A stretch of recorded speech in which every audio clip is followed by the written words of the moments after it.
So, on behalf of the Schiller Institute in Denmark and also on the Copenhagen Bureau of the Executive Intelligence Review, I want to greet everybody and tell you we are happy to see you here. This is our first physical event in a long, long time.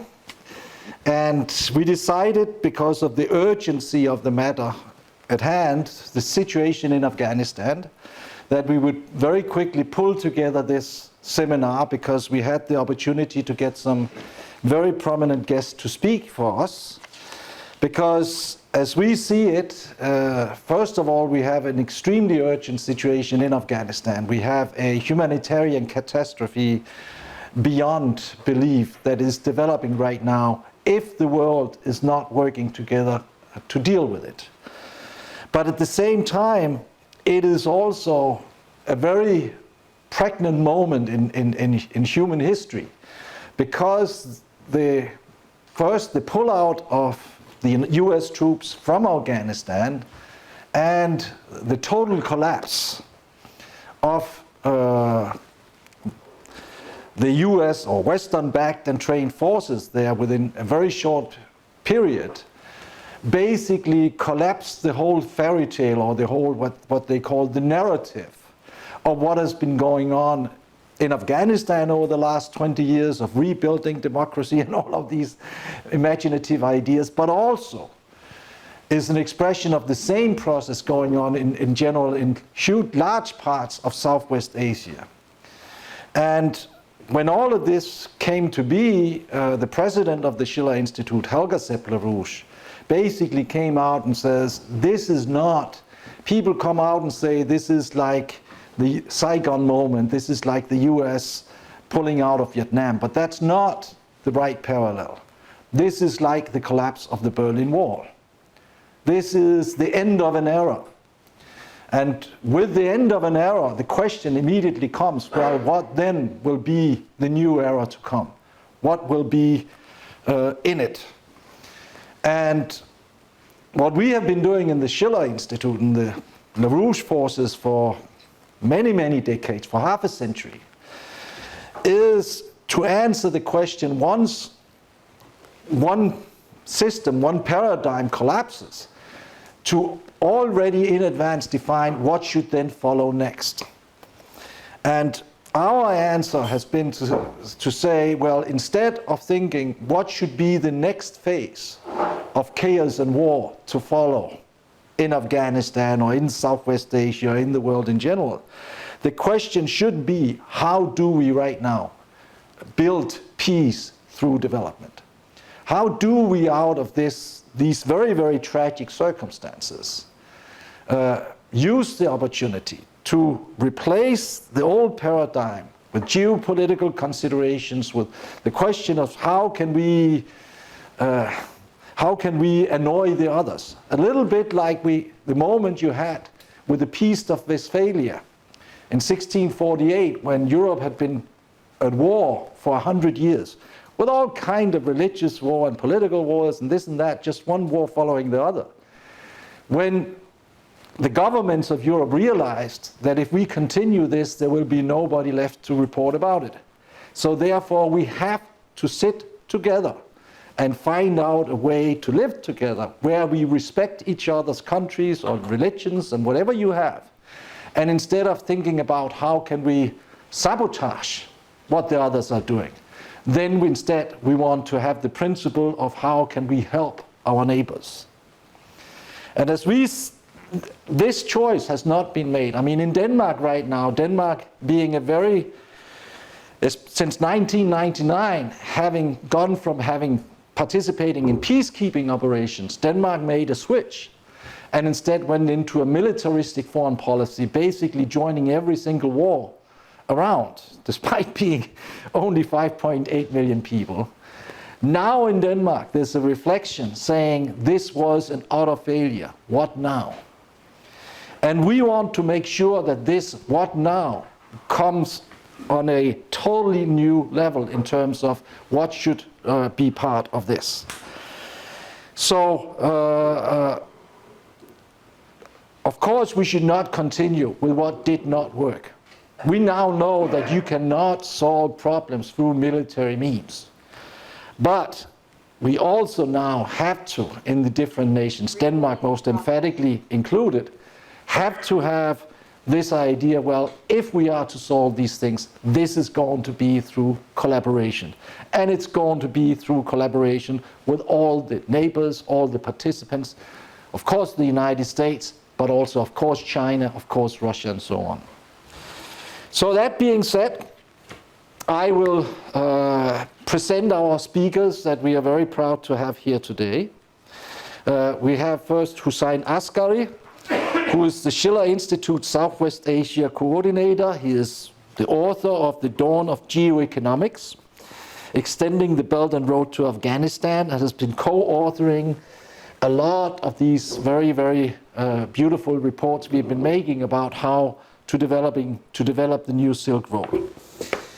Then we have a guest coming in here from Italy, Professor Pino Arlacchi, who has also a very elaborate and long CV, but in this capacity, in his long career, has been the Executive Director of the United Nations Office for Drug Control and Crime Prevention from 1997 to 2002, and in that function negotiated an almost total elimination of opium production in Afghanistan with the Taliban before 2001, and I think you're going to also tell us something about that. And also a former EU rapporteur on Afghanistan, and now a professor of sociology at the School of Political Science at the University of Sassari in Italy. So he will speak next, and then we'll have also a speech by His Excellency Ahmad Farouk, Ambassador of Pakistan to the Kingdom of Denmark since 2020, who has also, I think, for a long time been involved, especially for Pakistan in the United Nations and in also dealing with the issues of counterterrorism, peace and security. So the idea is basically that we'll let the speakers give presentations which we will stream, and then we'll shut off the live stream. We'll still do recordings, so later with the permissions of those involved. If something important that we afterwards can put out, then we will put out, but we'll put out nothing without having proper authorization from those saying what they said. So people... We'll put out the answers. We'll put out the answers, but again, we do it like that because we do appreciate a free and frank discussions. People should speak their mind and not, like it's very common, just say what they think other people would like to hear them saying. So with that, I think Hussein, I'll pass the microphone to you, very physically here. Okay. Just 1 minute. And we'll have plenty of time for discussion after the presentation. So write down your questions, make sure you have them, keep them.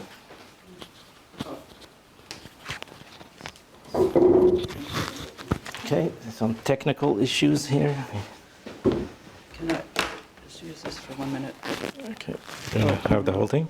This is for the Zoom people. We will be cutting off the Zoom before the discussion. So if you have questions, please write them in the chat during the presentations, and then I will try to ask them. Thank you. Okay. Well, thank you very much, Tom. It's a great pleasure to be here back in Copenhagen. Your Excellency, Ambassador Ahmad Farouk, and Professor Pino Arlacchi. It's a great honor for me to share this panel with you. As Tom said, just a general outline for our discussion is that we are not here to analyze things. We are here to start a process, a development process, which Mrs. Helga Septarush, the chairwoman of our Schiller Institute, launched already in July, even before Taliban took over, because she realized that the end of the game has come and that there's a new paradigm that should replace the old failed paradigm, as everybody could see for themselves. Now, I will be focusing on three parts in my presentation. The first one is on the humanitarian catastrophe. The second one will be on the failure of geopolitics. And then we go more in detail into what we think is the solution, the way to go forward concerning not only Afghanistan, but whole Eurasia and world politics. So there is a very cynical... The map is on your face. Okay. To the left or the right? Yeah. Okay, we can turn it on at the moment. There's a very cynical game being played by the same forces who had occupied Afghanistan for 20 years, and then they left the country completely in ruins. Now they say, look, after cutting all the financial aid to Afghanistan, the United States have frozen $9 billion of the money of the government of Afghanistan. It's not the money of Taliban. It is for the government and state of Afghanistan to be able to import food, electricity, medicine, and all things. Now they say, look, Taliban are incapable of governing because there is famine, there is chaos, hospitals are closed, there is no electricity, there is no food, there is no medicine. Look, the Taliban cannot govern. And that's a very, very cynical attitude, which we have to reverse very quickly, because what is at stake is not the Taliban. What is at stake is 39 million people in Afghanistan who very few people talk about. Now, some people try to blame everything on the Taliban to cover for their own failure, because why a country after 20 years and $2.5 trillion spent cannot grow its own food, cannot have hospitals, cannot produce its own electricity, and there is shortage of water, there is shortage of everything. So to cover for their failure, those forces are saying, look, the Taliban is a failed state. Afghanistan is a failed state. But I hope this will not happen, as I will explain.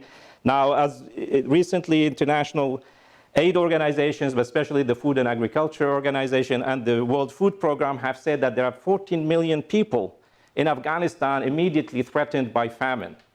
That they're hungry already, but 4 million are threatened by famine. That those people can perish, they can die if there isn't enough food sent to them.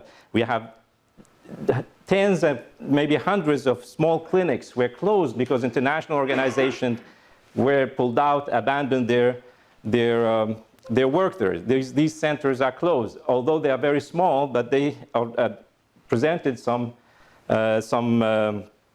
services to the population.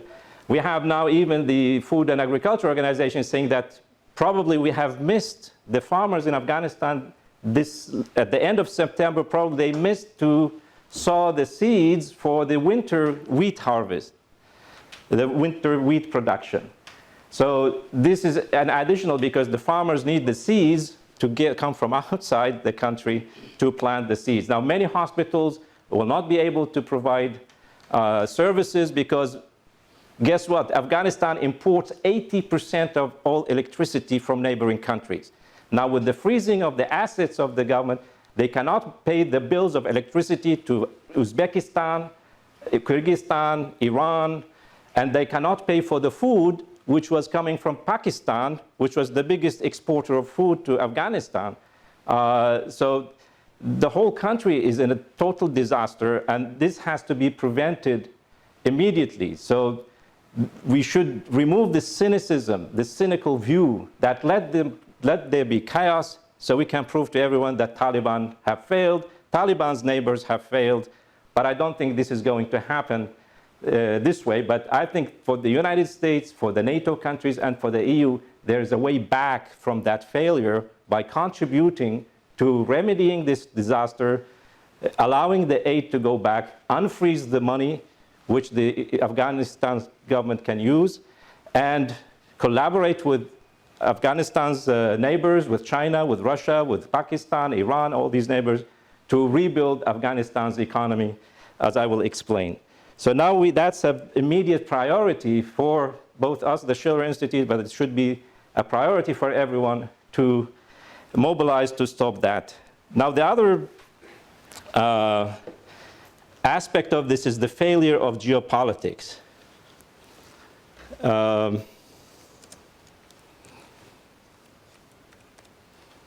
will try to stay away from the screen. So.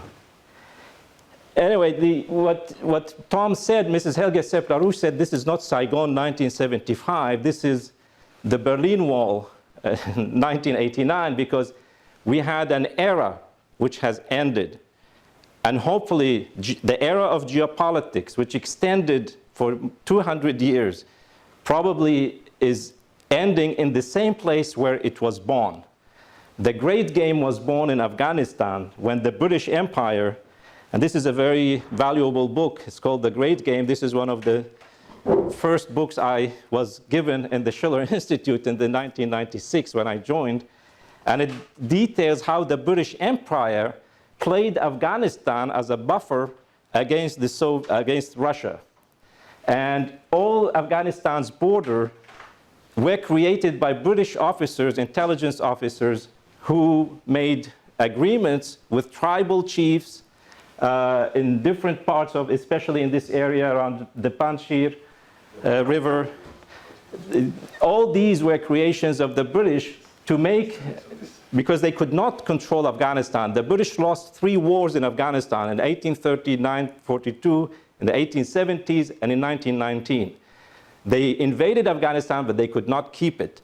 So they turned Afghanistan into a buffer. And if you look at the topography of Afghanistan, it is a natural barrier between the north and the south. So the British used that.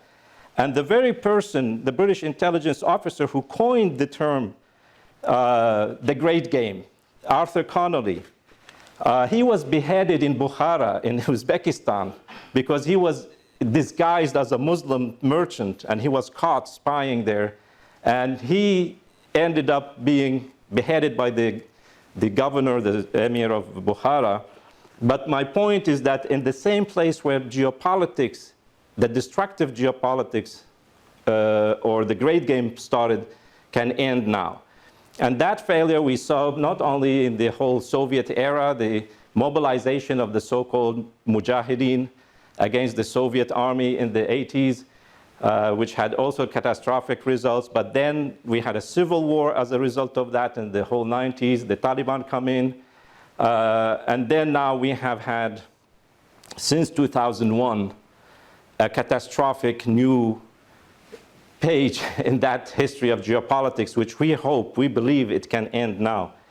So I usually don't like to talk about numbers of victims, but it gives an idea about the enormous suffering which was created since 2001, both in Afghanistan but also in Iraq and other countries who were regime changed in a sense. So we have these numbers. There's a project in the Brown University in the United States called The Cost of War. I have written an article about what these wars have cost. And it's a massive suffering of the civilian population in Afghanistan. Now, some people told me these are conservative numbers, but these are what are documented. We had 270,000 civilians killed, both Afghanistan and Pakistan, because Pakistan also suffered from this war. We had 73 Afghan soldiers killed. We had 2,298 and 3,904 American so-called contractors. These are mercenaries.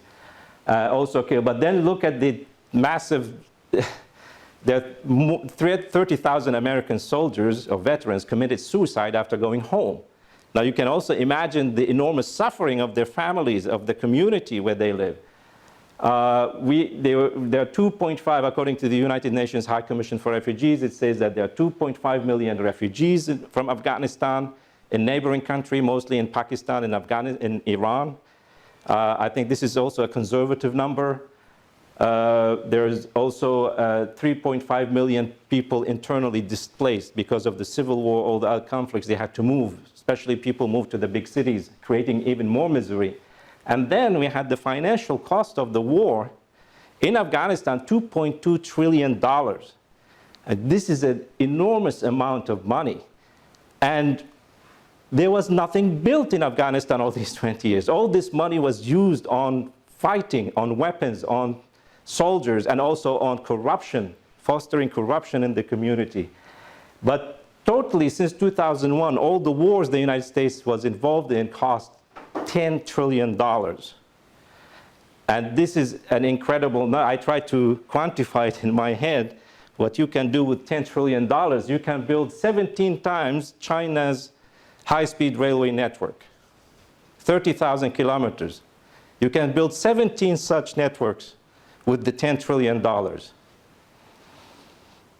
You can build 322 Three Gorges dams in the world, producing 6,400,000 megawatts of power. This is what the world needs, actually.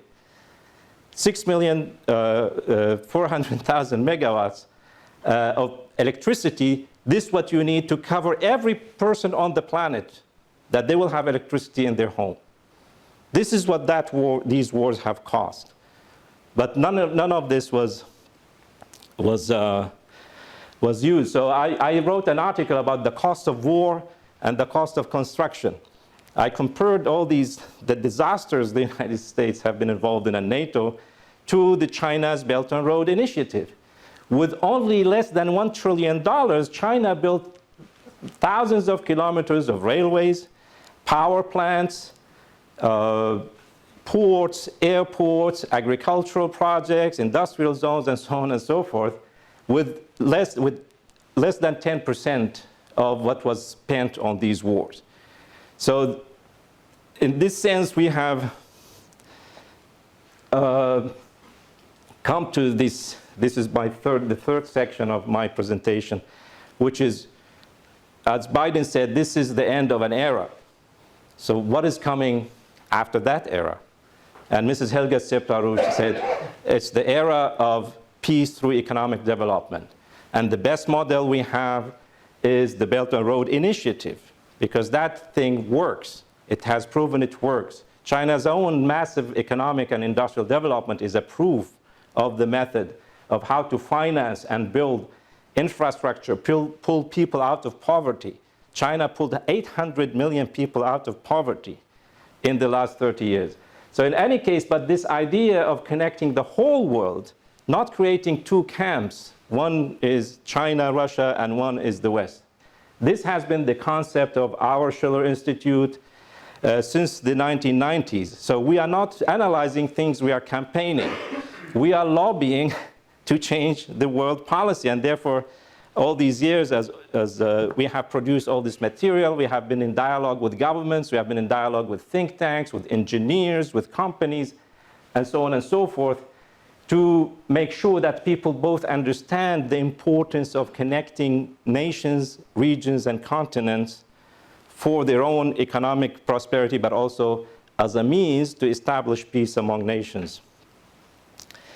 Now, Afghanistan,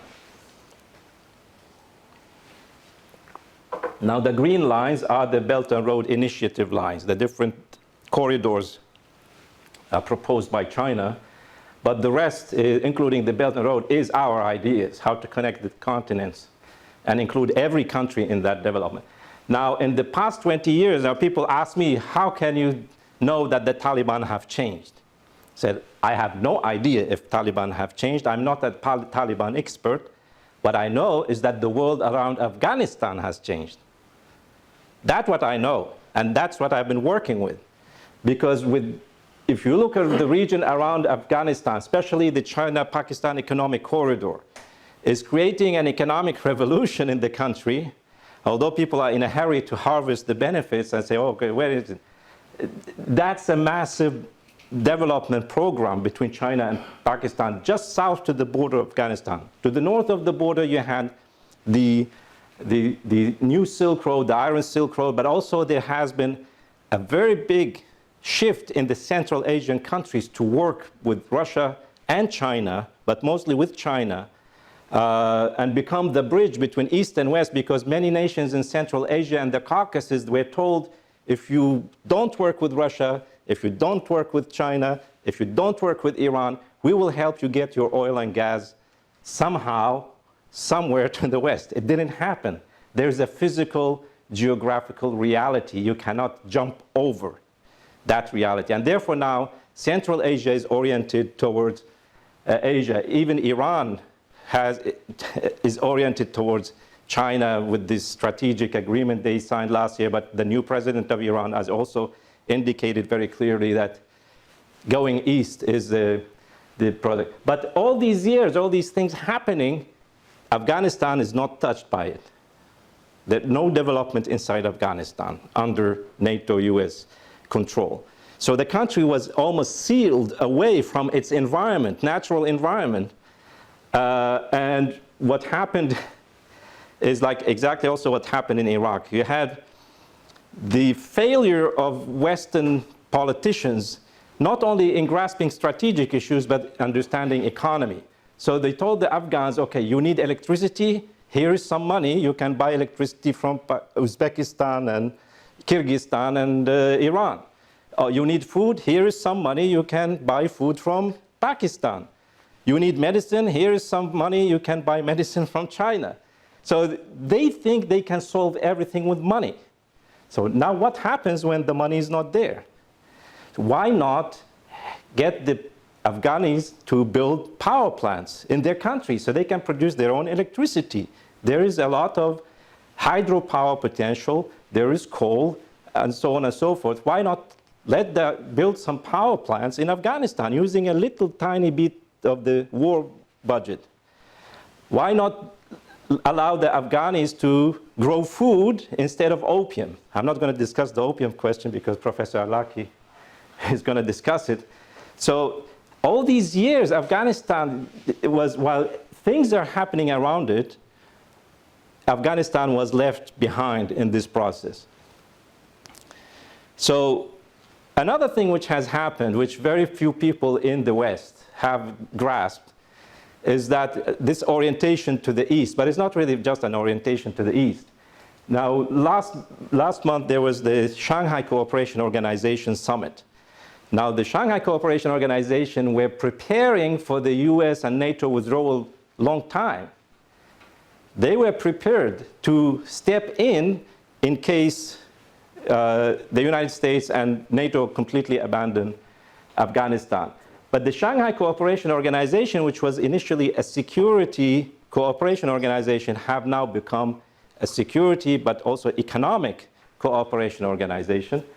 And now, last month, Iran was admitted as a full member. The countries in dark green are the full members, the light green are observers. But last month, Iran was admitted as a full member in the Shanghai Cooperation Organization. So you have a physical block, a geographical block from China, including Russia, including India, Pakistan, Iran, Central Asia, all the way to the borders with Turkey, a NATO member, but the Turks are getting more and more frustrated by the US and the West, and they are moving slowly to reorient towards Russia or China. You have even in the Caucasus. So you have a huge uninterrupted block of nations where you don't have British intelligence spies or American troops in between them. This is very, very important. Those nations now can work freely to establish a stronger economic unity, but also use that to secure the situation. Now people say, well, first you have to have security, then you can build the economy. Wrong. You have to build the economy to be able to stabilize the security situation. In Pakistan, you had many attacks on the Chinese companies and Pakistani engineers who are building the infrastructure in the CPEC projects. But the prime minister decided to go ahead. You cannot stop building the economy, because if you stop it, then the terrorists will win. You prove that it works. But what the Pakistanis are doing are saying terrorism will not stop us, will not terror, but we will not wait until the situation is stable, because economic backwardness is a big source of instability and terrorism, and it can be used by intelligence forces to finance extremist separatist groups and so on and so forth. So then we come to our vision of how this new paradigm, what to do with Afghanistan. Now, there are many internal Afghani things. We are not interested in micromanaging the Afghani society as the EU or the United States were doing, telling people how to dress, what to eat, how to treat their children. you cannot do this to another nation. What you can do from the outside is you offer them, you make an offer they cannot say no to. By saying, we will help you integrate your economy into this Belt and Road process. We can build infrastructure. We can help you immediately with the humanitarian problem, but if you respect us as neighbors, if you work with us on security matters, we can also help build your infrastructure. It's important for you, but it's important for us. So everybody wins. This is the win-win concept. So in that sense, we try to take ideas from different sources, including from the Afghan former foreign ministry. And also one important thing about our work is we don't play geopolitics, because there are many infrastructure projects proposed by the United States, for example, the so-called TAPI pipeline, the Turkmenistan, Afghanistan, Pakistan, India pipeline. The idea, and we said at the time, this will never be built because it's a geopolitical intention behind it. It's not to help people. The idea was to make sure that Turkmenistan, which has a huge gas reserve, does not work with Russia or China. So we can take the gas directly through Afghanistan and Pakistan to India, our allies, and to the international markets. And they wanted to prevent that in Iran and Pakistan and India build the peace pipeline to export gas from Iran to Pakistan and India. That was stopped too. So, but reality asserted itself, and now Turkmenistan is exporting almost all its gas to China. And the Kazakhstan and other nations are dependent on Russia to export their, so there is this geographical, in our idea that all these projects should be integrated together, not to play geopolitics, but to integrate the economies of these regions. So this is one of the ideas which with the former foreign ministry, the RECA, the Regional Economic Cooperation,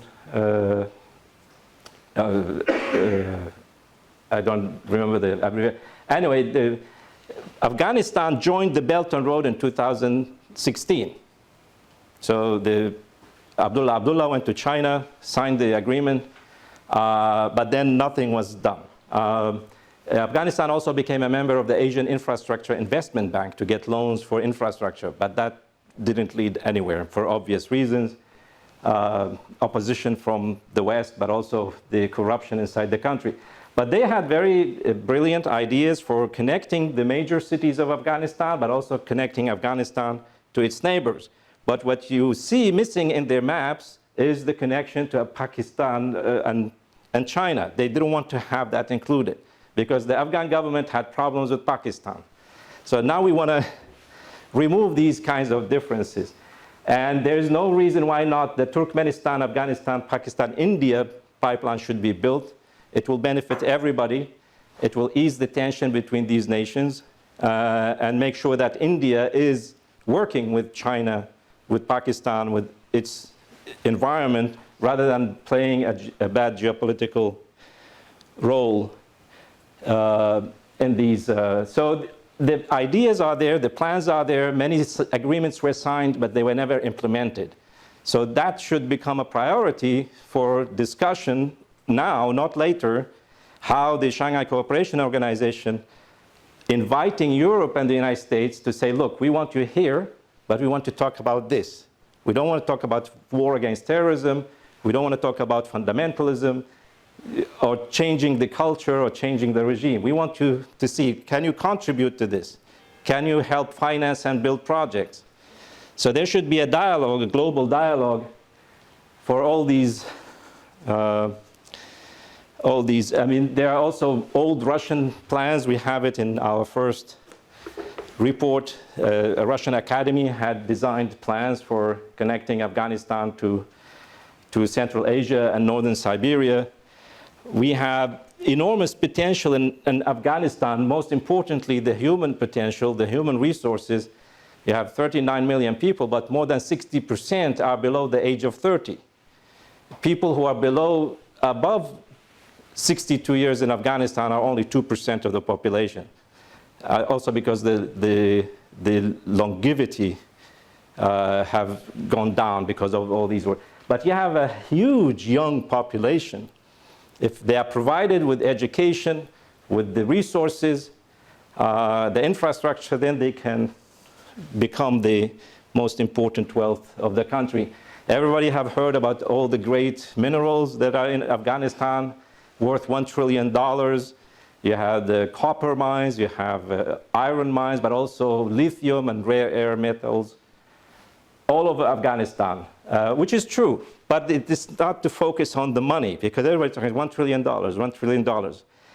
These can actually be used as an asset to establish a bank, a national bank of development, using their natural resources as a guarantee for issuing credit for development. But that's another discussion. The United States Geological Survey did a fantastic job. This is one of the few things they did well, is they surveyed the whole surface of Afghanistan including remote sensing, satellite imaging. They had sent geologists, and they covered every part of Afghanistan to find out the minerals, the non-oil and gas minerals in the country. And this is a report, interestingly, after the United States withdrew from Afghanistan, the site disappeared, which has all the studies. You click on it, it doesn't open up, but this is the name of the study. If somebody have saved it as PDF, but it was a huge database, and that database is not available now since the United States withdrew. And these are also all the regions of Afghanistan which were studied. This is the Mes Aynak major copper mine.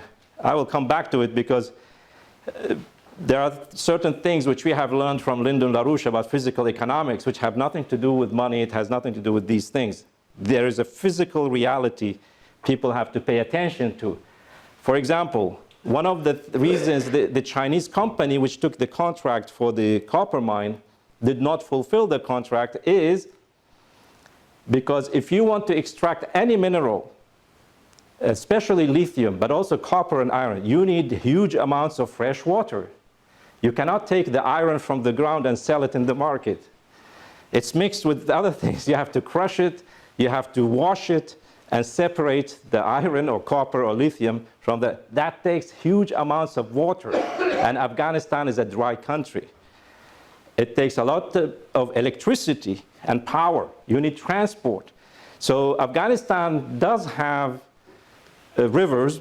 The problem is that most of them, they depend on snow melting in the mountains, but also they are transboundary rivers. They share it with other countries, and Afghanistan has only one agreement with Iran on transboundary rivers. They have no agreements with other countries. So nobody knows who can control the water. But also, Afghanistan receives 55 billion cubic meters of water every year through precipitation and other means. It's as much as Egypt gets in the Nile every year. But that water is spread all over the place. It's not used. So to do that, you need to build dams, you need to build management systems, all kinds of modern infrastructure to save the water and to use it in the right way. So this is one of the big problems that have to be solved. And that will help also to utilize the minerals in the country. Without water, you cannot do it. This is also interesting, showing the big disaster which was left in Afghanistan. Afghanistan produces, as I said, only 600 megawatts. That's a small power plant here in Denmark. The rest they import from other countries, mostly from Uzbekistan. But Iran, which is under harsh economic sanctions, not only produces electricity for its own people, it exports part of it to Afghanistan and exports part of it to Iraq, who have been under US and Western control all these years. It's a big irony. So all these years, nobody thought about why not build some power plants in Afghanistan.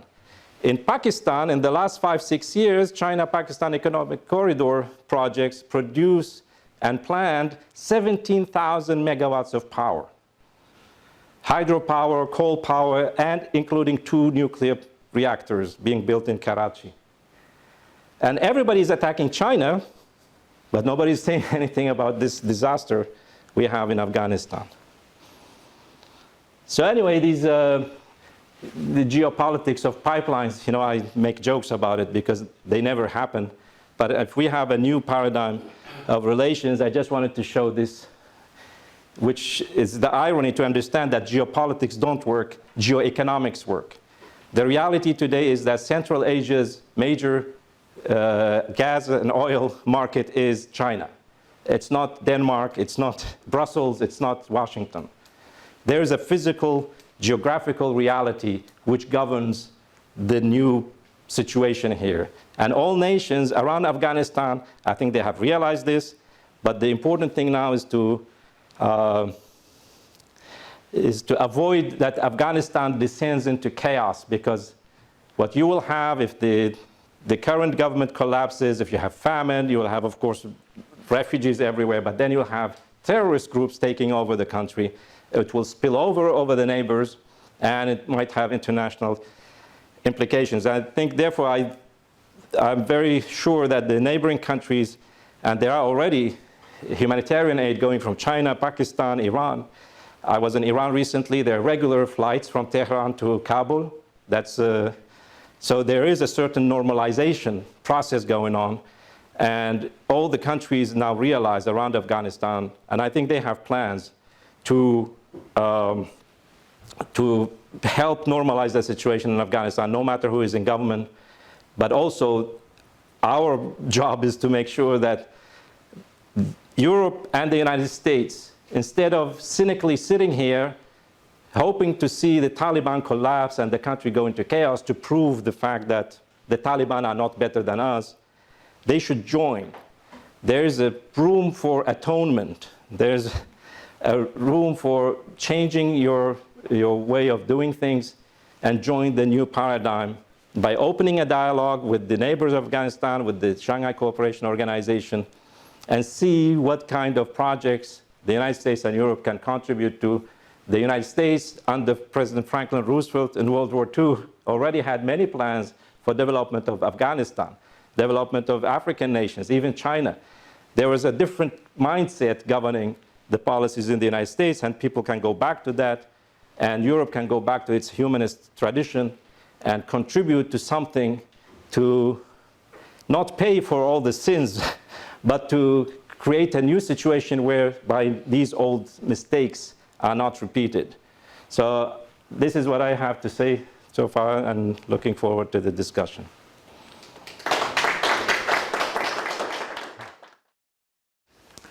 Thank you very much to the Schiller Institute for the invitation that I accepted with enthusiasm, and with you to stay with me, talking about a subject that I'm dealing with since a couple of decades, 3 decades now, Afghanistan, that I dealt in a couple of roles. First, as Afghanistan as the main producer of narcotic crops in the world, producer of most of opium and heroin that is consumed in Western Europe. And my role at that time was the executive director of UNODC. And then, as a member of the European Parliament, I dealt again with Afghanistan as the author of the strategy for Afghanistan for the European Union.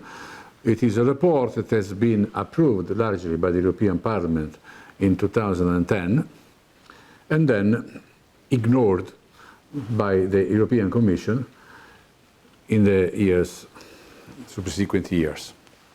So Afghanistan is in my heart, not only as a student of political affairs and a sociologist, but as a country that is plenty of meaning and symbols for all of us in Europe and in the rest of the world. And last summer we had an evidence about it, in which the issue of Afghanistan seemed to become #1 priority in the world. Just to see 2 months later a complete collapse of interest about Afghanistan and all that is related to it. I'm struck these days about this radical shift of the interest in the international public opinion, both in the media and in politics, about Afghanistan. Once the last American soldiers left the country, and after almost all Western people evacuated the country, suddenly a curtain of silence went on Afghanistan. So no one, in the last 2 weeks, I read Italian newspaper, there was just one article about Afghanistan. No one now seems to be particularly interested on the subject. And this is, unfortunately, a confirmation of an attitude that we in the West have on whatever does not fit into our vision of the world. As Hussein said before, we have a completely new paradigm in the world order and in political affairs that is now showing more and more clearly one day after another.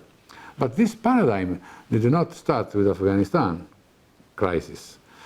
It started several decades ago, and what is happening now is just that we are being aware of this new configuration of the world. But let's go by first phase by phase. My interest in Afghanistan was about drug control. And when I got my job at the top of the UN,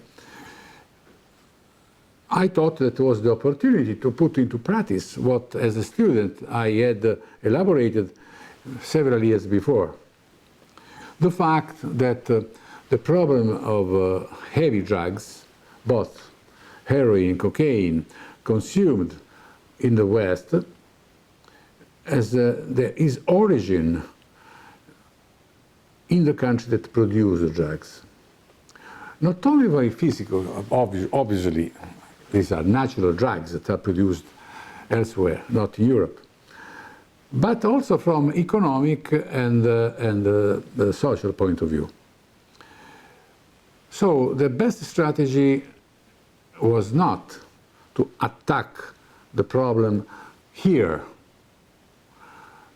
in the final stage of the drug trail. The best way was to go at the source. For one main economic reason, the fact that at the source the opium problem is very small in terms of economical terms. Opium issue, heroin issue, drug addiction becomes a big problem at the end of the chain. What I was always struck by the figures about heroin production in Afghanistan. 1 kilo of opium poppy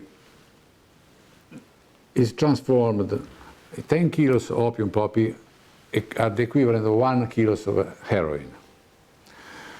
1 kilo of opium poppy in Afghanistan does not cost more than $10, $20. So the price of 1 kilo of heroin in Afghanistan at the farm gate does not go more than $200, $100, $200, $300. 1 kilo of heroin here in Copenhagen costs around $40,000, $50,000, $60,000. So strategically, it was much more reasonable to intervene at the source. The farm gate production of opium poppy in Afghanistan, when I started to deal with the country, was around $100 million a year. Last year, 2020, was $350 million. All the production of opium poppy in Afghanistan. It means 90% of the world heroin. So $350 million becomes $15 billion here in Europe, and almost the equivalent in the United States. So I was not the first to think that we could drastically intervene with a very small amount of resources at the source, simply eliminating the production of opium poppy, providing Afghan farmers a viable alternative in terms of crop substitution, or we elaborate the concept, we did not speak anymore about simple crop substitution, integral economic development. I developed a plan to eliminate opium poppy in Afghanistan in 10 years. This was the year 1997. The plan was very simple. It costed $100 million, $20 million a year for 5 years to eliminate the production, 20% a year, and then another 5 years to consolidate the result. I presented this plan in Vienna to all member states, and I got a substantial approval. I remember very well, particularly Denmark and Sweden. They were the only country that pledged immediately around 10% of all the figure, trusting just the plan that we presented them. But I got a substantial okay by all member states, even by the Americans, who were at that time in very good terms with the Taliban.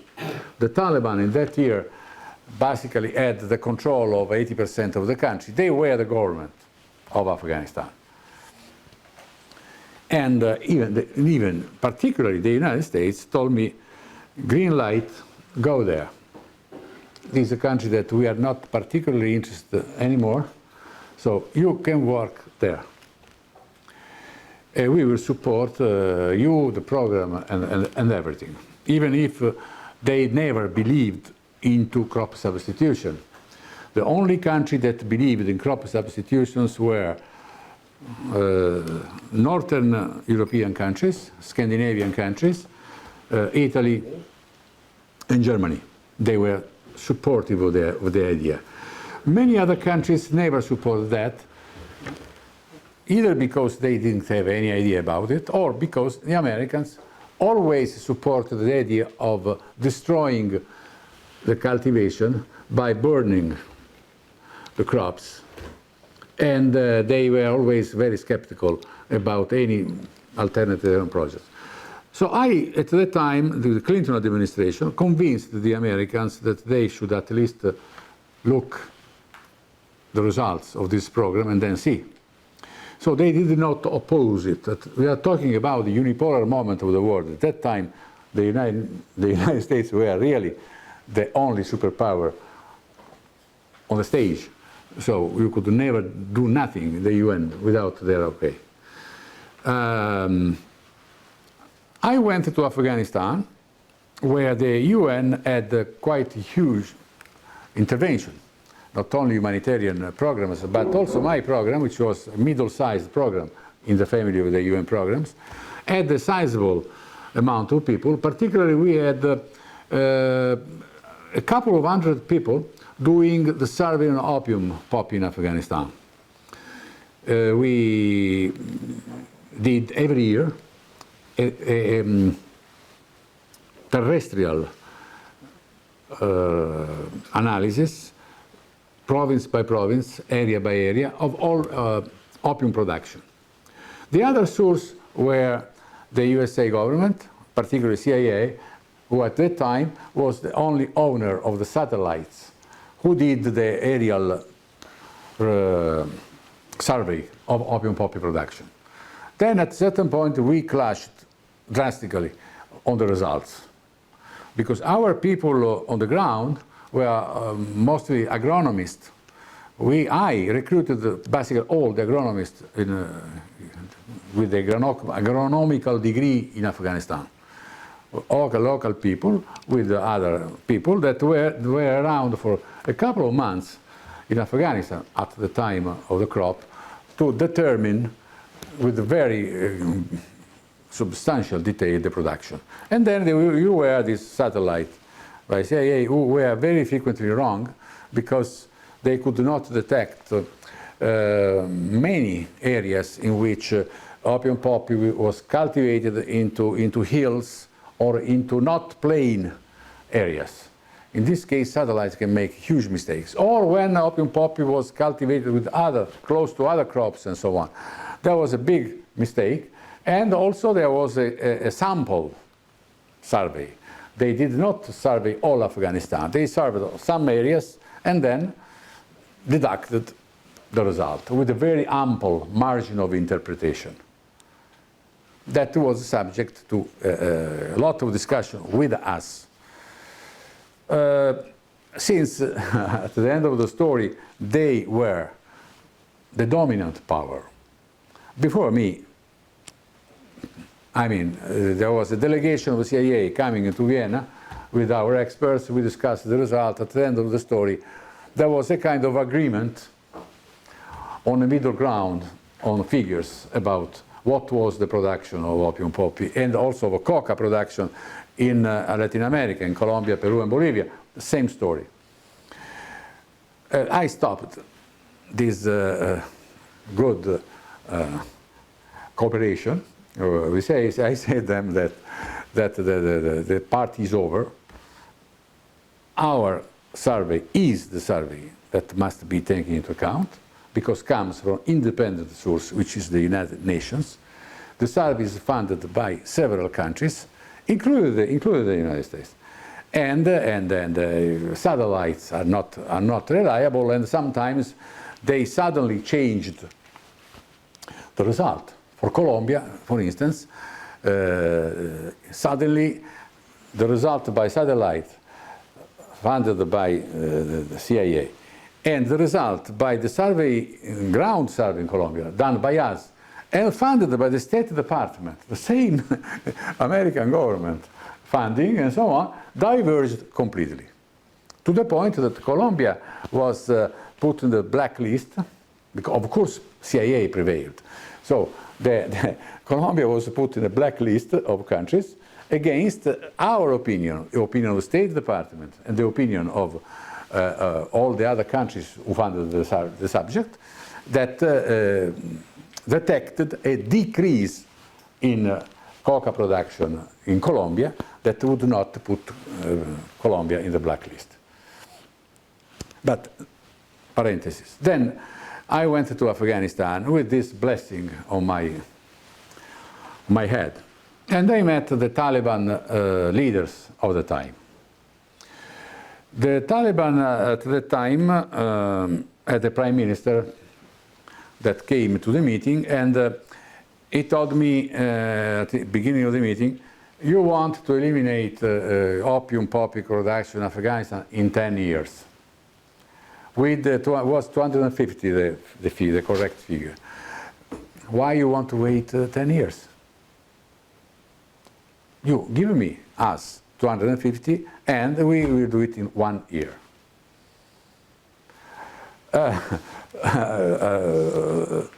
I interrupted the negotiation and to consult with my people because I mean it was a huge thing.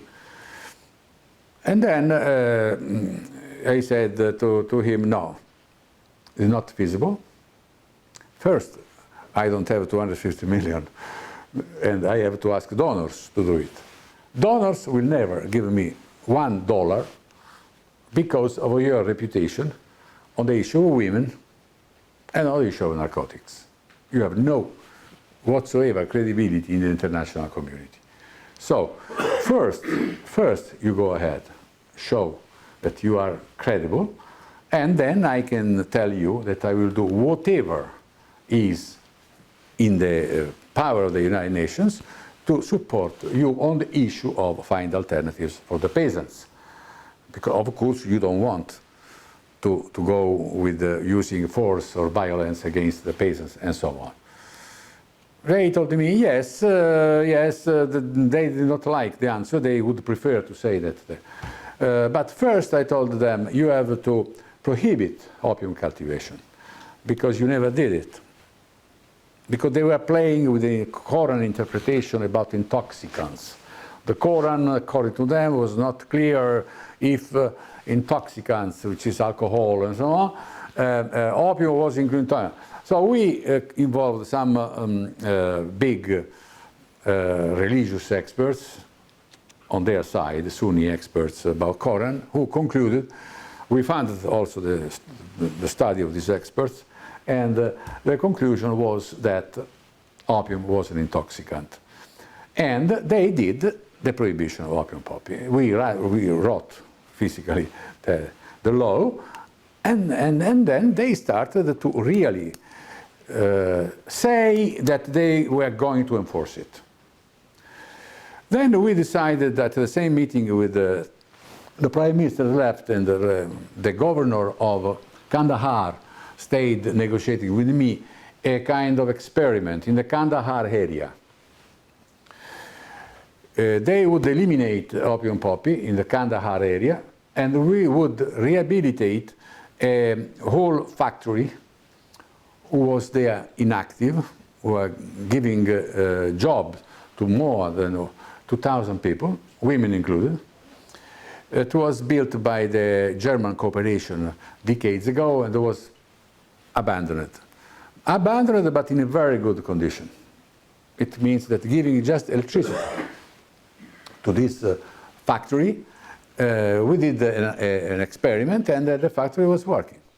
So our proposal was elimination of opium poppy in Kandahar area and rehabilitation of the factory and jobs to the people, women included. At this point, there was a negotiation inside the Taliban, because initially they say no. Then I said, okay, goodbye. No, goodbye. Now I make a statement, and I will say that you refused to rehabilitate the factory, so to give more than 2,000 jobs to your people, because of the issue of women that would not work in the factory. At this point, the governor consulted the supreme leader of the Taliban, Mullah Omar, who was living just a few kilometers away. And at the end of the story, they said yes. Women can work in the factory, but in a separate area of the factory. I said, okay, no problem. But they will work in the factory, like all the others. They started to implement the agreement. At a certain point, the agreement stopped because the factory was, they told us that we started to work on the factory.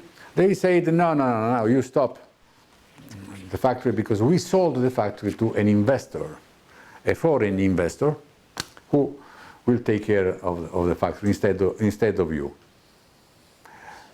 I said, yeah, okay, but then I discovered that the name of the foreign investor, who was a certain man coming in from Saudi Arabia, called Bin Laden, who was living just one villas away from Mullah Omar in Kandahar at the time.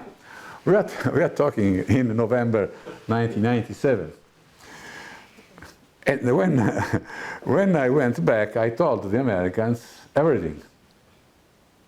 I did a meeting with all donors of the program, and I said them what I'm saying you now about Bin Laden included. So no one can say that they did not know about Bin Laden and all the rest. Anyway, then we started to have a very uncertain behavior on their side in the following years, but we were pushing them continuously, maintaining always a degree of negotiation. I met them in Kandahar, I met them in Pakistan, where they had an office, an important office, and they had also another very important office in New York, where they dealt with all countries. Office made by two people, a man and a woman who was coming with jeans, blue jeans all around, a Taliban woman. I asked them, but how can you do that?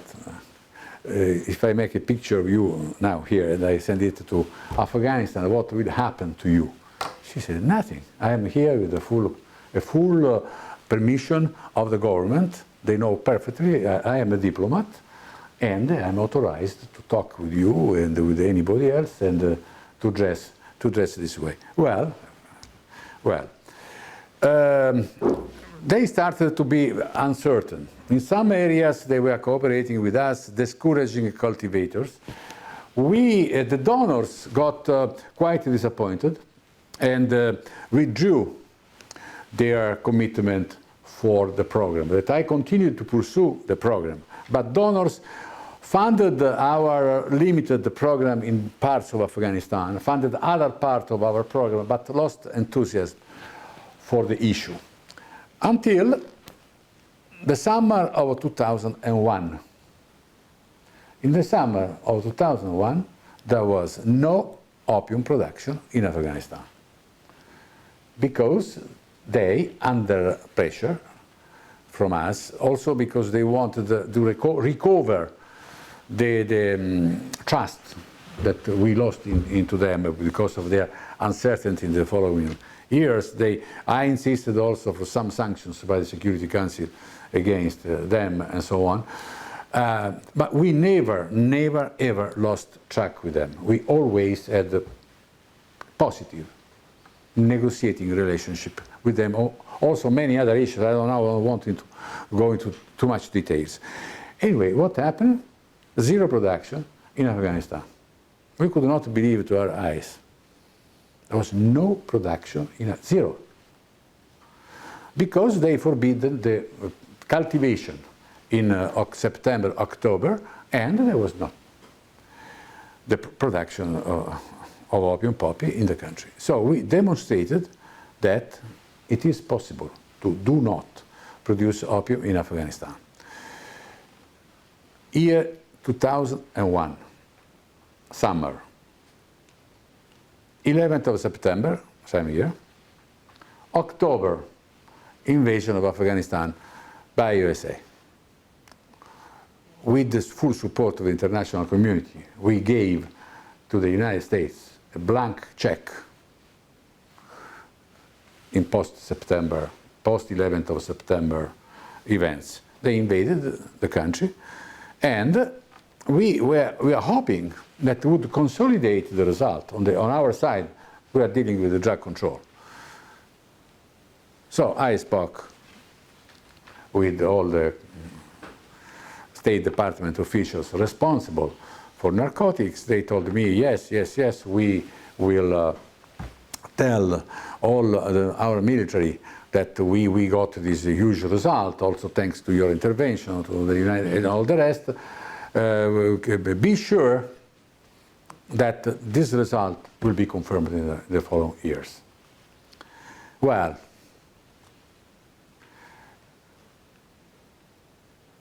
what happened was exactly the opposite.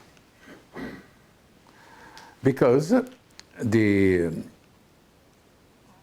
top American leaders, starting with the Secretary of Defense, Rumsfeld, they went to Afghanistan, and he personally did a set of agreements with the main warlords of Afghanistan, the enemies of the Taliban, the leader of the Northern Alliance, on fighting together terrorism, which was in large part a Northern Alliance outgrowth, in exchange, not written exchange and so on, but they put aside the narcotic issue, basically giving a de facto green light cultivation.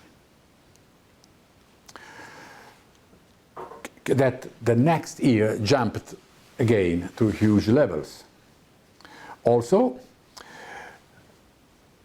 at the end of the same year, we had discovered by data that Russian intelligence gave us a full set of deposits of heroin on the border between Tajikistan and Afghanistan. But there were 40 deposits of heroin for a total of 100 tons of heroin. 100 tons of heroin is the demand of all Western Europe in 1 year. So traffickers built this set of warehouses where they are stocking huge amounts of heroin. We had the picture of these deposits, and I went to the Security Council asking for an intervention. First, I spoke, of course, with the Americans and with others, the 5 permanent members of the Security Council. The Americans were extremely embarrassed. They did a big meeting of all the US agencies involved, and the conclusion was they would be neutral. They could not corroborate and support our intervention to eliminate, to destroy these laboratories, and they could not oppose. Because the reason was very simple, told me the State Department top, they were one man of Albright. The reason was that they could not admit that they did not discover this, that we did it. If we go to the Congress and we say that your agency, which has a $70 million budget, did this, in the Senate they will immediately ask for destroying us and all the other deal, because we spent in the area several billions of dollars in intelligence, in everything. You arrived there, how much did you pay for the... I told them that was the Russian intelligence who gave us the data, and so on, and so on, and so on. How much did you spend? I told him around $200,000. $1,000. So if I go there and I say that you, with $200,000, UN, did this, and we had no idea about this, so many people will lose their job, that the final result was neutrality.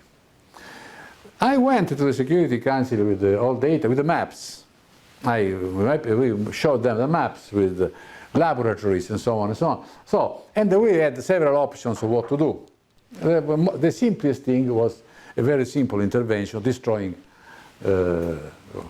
Russians at the time had 10,000 people on the border of Tajikistan. They could do this with nothing, with very extremely small. There were lack of everything at the time. We could finance with a very small amount. I could do it also with my personal fund as director of the program. We could eliminate this like this. But of course, we need a mandate by the Security Council. Mandate never arrived because of the frontal opposition of the British. The UK said that first they told me that I should not even talk about it. When I told them that I was working for the United Nations and not for the Queen of England, they said, you will pay for that. And I paid afterwards. But the Security Council listened to all this huge presentation. UK put a veto on continuing the discussion, and everything died this way. Just to conclude the story, what we demonstrated. We demonstrated with the minimum investment of resources, with a close negotiation with the Taliban, you can get these results. We could get results again, and this is what I'm just proposed to my country. I wrote to my president, Mr. Draghi, the Prime Minister, saying that the EU, and Italy in particular, should start proposing again the Taliban to repeat what they did in the summer of 2001. Funding an alternative development program that would cost not more, doing it immediately, not in 5 years or 10 years. Now Afghanistan is not the same as 20 years ago.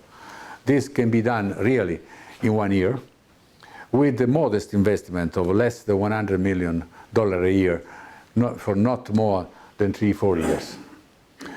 The answer of my Prime Minister was, oh yes, proposal is very good, it makes sense a lot, but it's the UN who should do it. I told him, look, UN is not the world government. UN is an association of states. We are the UN. They say they will talk about it in the EU Council and all the rest. Why I'm saying this to you now? Because I believe that this is still feasible and the chances of success are much bigger now than 15 or 20 years ago. Because also Taliban are basically the same. They're not new, old, or Taliban and so on, but the same. But of course, as a government of a country, they have to deliver things. And the most important thing for the European point of view that they could deliver is the elimination of narcotic production that struck directly 1.5 million young Europeans, men and women. So this should be number one priority within a humanitarian intervention that my colleague Hussein already explained in a great detail, and that would be at minimum cost from the European Union. European Union, in my report, I demonstrated that spends every year $1 billion euros in non-military intervention in Afghanistan. 1 billion euros are enough if they get into the hand of the Afghan people. They are enough to sustain a process of change and development in Afghanistan. But the main obstacle in this case is another one. Is the fact that out of 1 billion, I discovered in the investigation I did for my report, out of 1 billion, only 20% arrives in Afghanistan. I collect all figures of member states, and it's 1 billion. But when I went to Afghanistan, and I saw the data from the Treasury and so on, the real money that arrived from the EU and so on was 200 million. I calculated that out of these 200 million, 50% end up in the pockets of Afghan minister, president, and all the rest. So to the people of Afghanistan, 1/10 of this figure arrived. You say, where is the other 80%? The 80% is what I call it the legal corruption. It is not corruption, it's waste. That sometimes is corruption, sometimes waste, and so on, which is a huge amount of money that stays in the donor area. Only EU spends between 15 and 20% of every project in consultancies. Consultancies, feasibility plan, consultants, visits, and so on. The data that they gave to me is 15%. Then you have a huge amount of waste into the channel. This money goes to some NGO who in turn put this money in the hands of another NGOs. Or then you have not only NGOs, NGOs are the best part of the story. NGOs are the best part. Then it goes also to specialized companies, technical companies and so on, who overcharge everything they do in Afghanistan.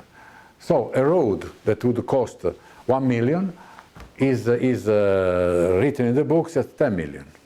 Whatever you do in Afghanistan is charged between 10 and 5 to 10 times its real value. A school in Afghanistan.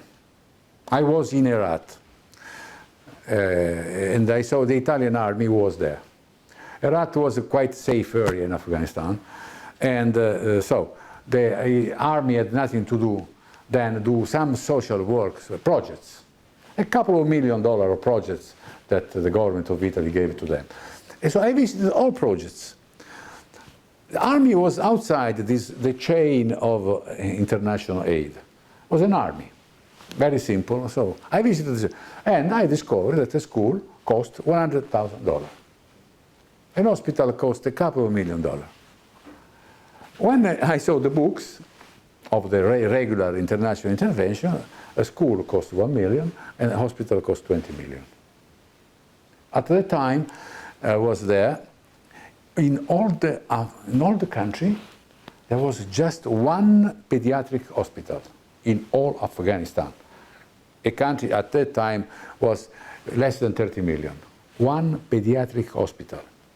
And 20,000 women died for delivery every year. 20,000. So for them, the real problem was not the war.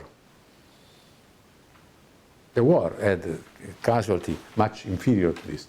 The real problem for them was health and so on. And I measured this huge amount of waste that must be absolutely reformed. Fortunately now, after 20 years, you have a much better program of assistance. There are international experiences that show that with this money you can have a much better effect delivering money directly, like Brazilian experiments demonstrate. Chinese experiment of poverty elimination is probably the best in the world in obtaining effect. So now the chain of delivery is improving. This is the reason why I'm saying that EU should not make any special effort for Afghanistan, should simply deliver the international aid that delivered in the last 20 years for non-military purposes in a better and more efficient way. Narcotics is just one part of it, not the biggest, and for sure, this can be a very strong argument of a negotiation with the Taliban. I can guarantee you that on a table of negotiation with the Taliban, putting on the table the recognition of the government and a serious program of international aid, government will capitulate on the issue of women. I'm sure, because I know them. The issue of women for them is, and I don't like this of course, is just the subject of negotiation. They do it to raise the price of negotiation. They know perfectly what we think about them and women. They know perfectly what we think. And they do for purpose these restrictions policy on women. Because they know that this is an issue very hot for us that they can, on which they can extract power, money, and recognition. But this is an operation that must be done. What is the other way? The other way was described by Hussein. Not doing nothing, let the country starving, people continue to die, Taliban collapse, and they gain instability, terrorism, and violence, and whatever Afghanistan got in the last 40 years, returning on the stage. It's not very difficult to make this prevision. If the Taliban collapses, the country goes again into a complete chaos. And it is possible to talk with them. They are extremists, they are not, normal people. They won an independence war. They are radicals. It's natural. You never saw a movement that fought for 20 years, arriving to power and being like a government of Denmark. People project on the Taliban the government of Denmark, tolerant, inclusive, respective of everybody's right and so on. These people, I met these people.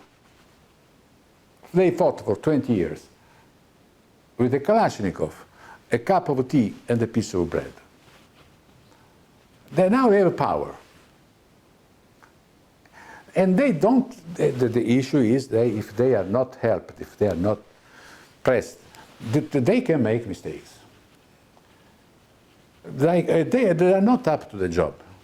This also is quite normal. When I went to South Africa, after the end of apartheid, immediately after the big war for apartheid, the government of South Africa was made by people absolutely incompetent. I have to say, I always have been supportive of their fight since the beginning and so on. So I went there with the big idea about it. I went to Soweto. The first thing I did, go to Soweto, and I saw a terrible situation. Terrible. Soweto was plenty of violence, drug consumption all over and so on. I talked with all the ministers and so on, and they were totally inadequate to their job. They had a very vague idea on what to do, because they were fighters. They were not administrators. And this process, transforming fighters into administrators, is very long, difficult, that many other countries did, with different results. Algeria is another example of a total failure. Liberation movement that took power against a very strong colonial power, that was France. And the result was that they were incapable of building a modern Algeria. They are still trying to build it. So these are difficult processes that should be understood before launching sentences and judgment and all the rest. Maybe I have to stop. Thank you very much. Thank you, Mr. Arlacchi. And I appreciate why Helga Sepp-LaRouche, the international president of the Schiller Institute, proposed that the Western countries should make you a special representative for Afghanistan to have a common approach of how to do this thing. And in that connection, I was just reflect as a Dane. You say that when you first set up the program, Denmark was one of the main sponsors, you know, doing above its share of funding how to get rid of narcotics. It's very ironic that later we find the Danish troops being deployed in the Helmand province under the leadership of the British troops and going around year after year after year doing the fighting, while the poppy seeds, I think the numbers it was going up by a 30-fold during this liberation from British and Danish troops.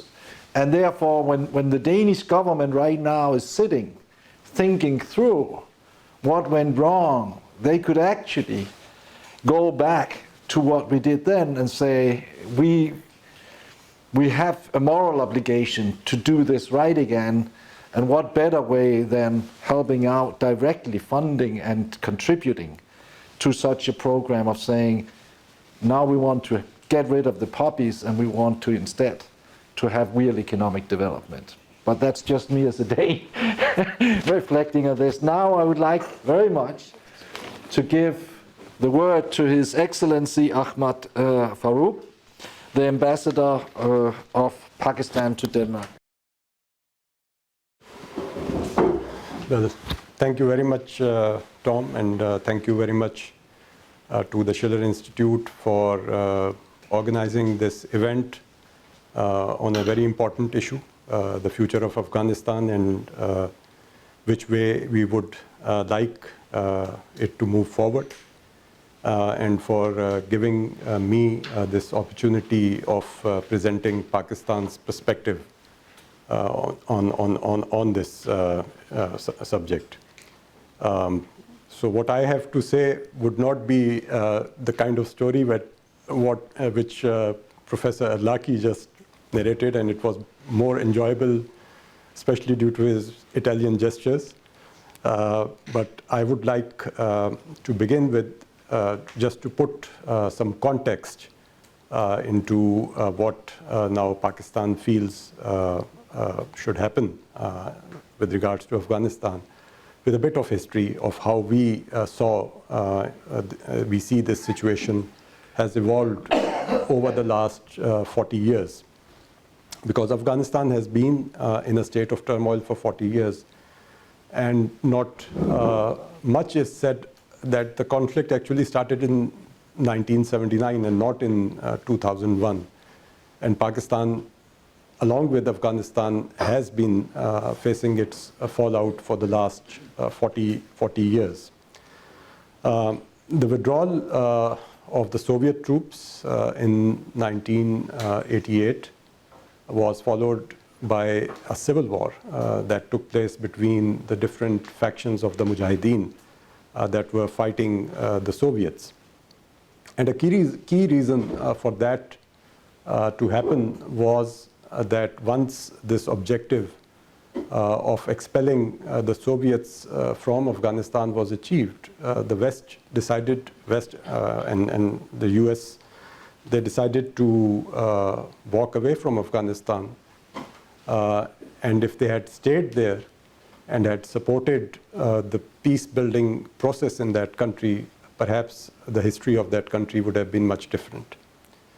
And from this chaos of the civil war, we saw Afghanistan descend, into the top drug-producing country in the world. It became a safe haven for the international terrorist groups, Al-Qaeda in particular, and organized crime that was going on there. And the Taliban basically, they emerged from this chaos of the civil war with the promise of bringing stability and peace to the country. What we remember, however, from their rule is more, the kind of human rights violations that were committed, especially against women and girls.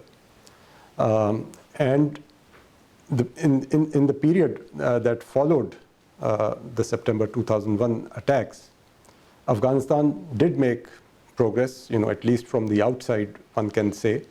But obviously, as both Professor Arlacchi and Hussein, the facts that they have presented, actually, there were serious problems that were that remain unresolved.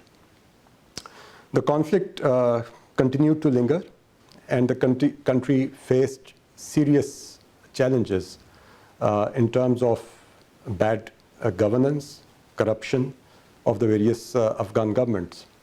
The fact that there was never a clear exit strategy for the international community to come out of Afghanistan is basically what played a role in what we see today, and the fact that we were not able to achieve long-term peace in the country despite the presence of such a large international military presence, despite the fact that, as it is claimed, $2 or $3 trillion were spent in the country. And basically, it's eventually, in the last 2 years, the US came to this realization that there is no military solution and they have to get out of Afghanistan. So at that point, they decided to talk to the Taliban. Pakistan had been advocating for a long time, from the period when Al-Qaeda had ceased to be a threat as a terrorist entity, that there was a need for a political process, a dialogue in Afghanistan, because there could not be any military solution there. The Afghans, if you look at their history, they have never succumbed to any foreign military pressure. So the Taliban were a political reality, and the Americans needed to talk to them. So eventually, when the Americans decided to talk to them, Pakistan did play its role in facilitating the dialogue process. However, we also advised them that the withdrawal from Afghanistan has to be accompanied in tandem by progress in the peace process. So once a withdrawal date was set, and which was not connected with the progress in the peace process, the prospects of a political solution faded. The ultimate collapse of the Afghan security forces without putting up a fight and the fleeing of the former President Ashraf Ghani and his associates has basically brought us to where we stand today. The 4 decades of conflict in Afghanistan, my figures may be a bit different from what Hussein presented. We believe over 1 million Afghans have been killed, injured, maimed, traumatized, and it has basically resulted in destroying the polity and the economy of the country. So the people of Afghanistan, they desire peace, they desire development, and so are Afghanistan's neighbors, especially Pakistan. Pakistan has a very long and complex history in terms of our relations with Afghanistan. And the last 4 decades have particularly been the most difficult. The two countries are linked inextricably through ties of geography, history, ethnicity, religion, and culture. And most importantly, Pakistan provides Afghanistan its lifeline. Afghanistan is a landlocked country, and most of its international trade takes place through Pakistan, as we have a transit trade agreement with them. Over the last 4 decades, Pakistan has hosted over 3 to 4 million refugees. Several generations of Afghans have grown up in Pakistan and have not ever seen their home country. So no matter what happens in Afghanistan or whoever is in control of the country, it has serious ramifications for Pakistan. We do not have that luxury of walking away from that situation as has been done by the West twice.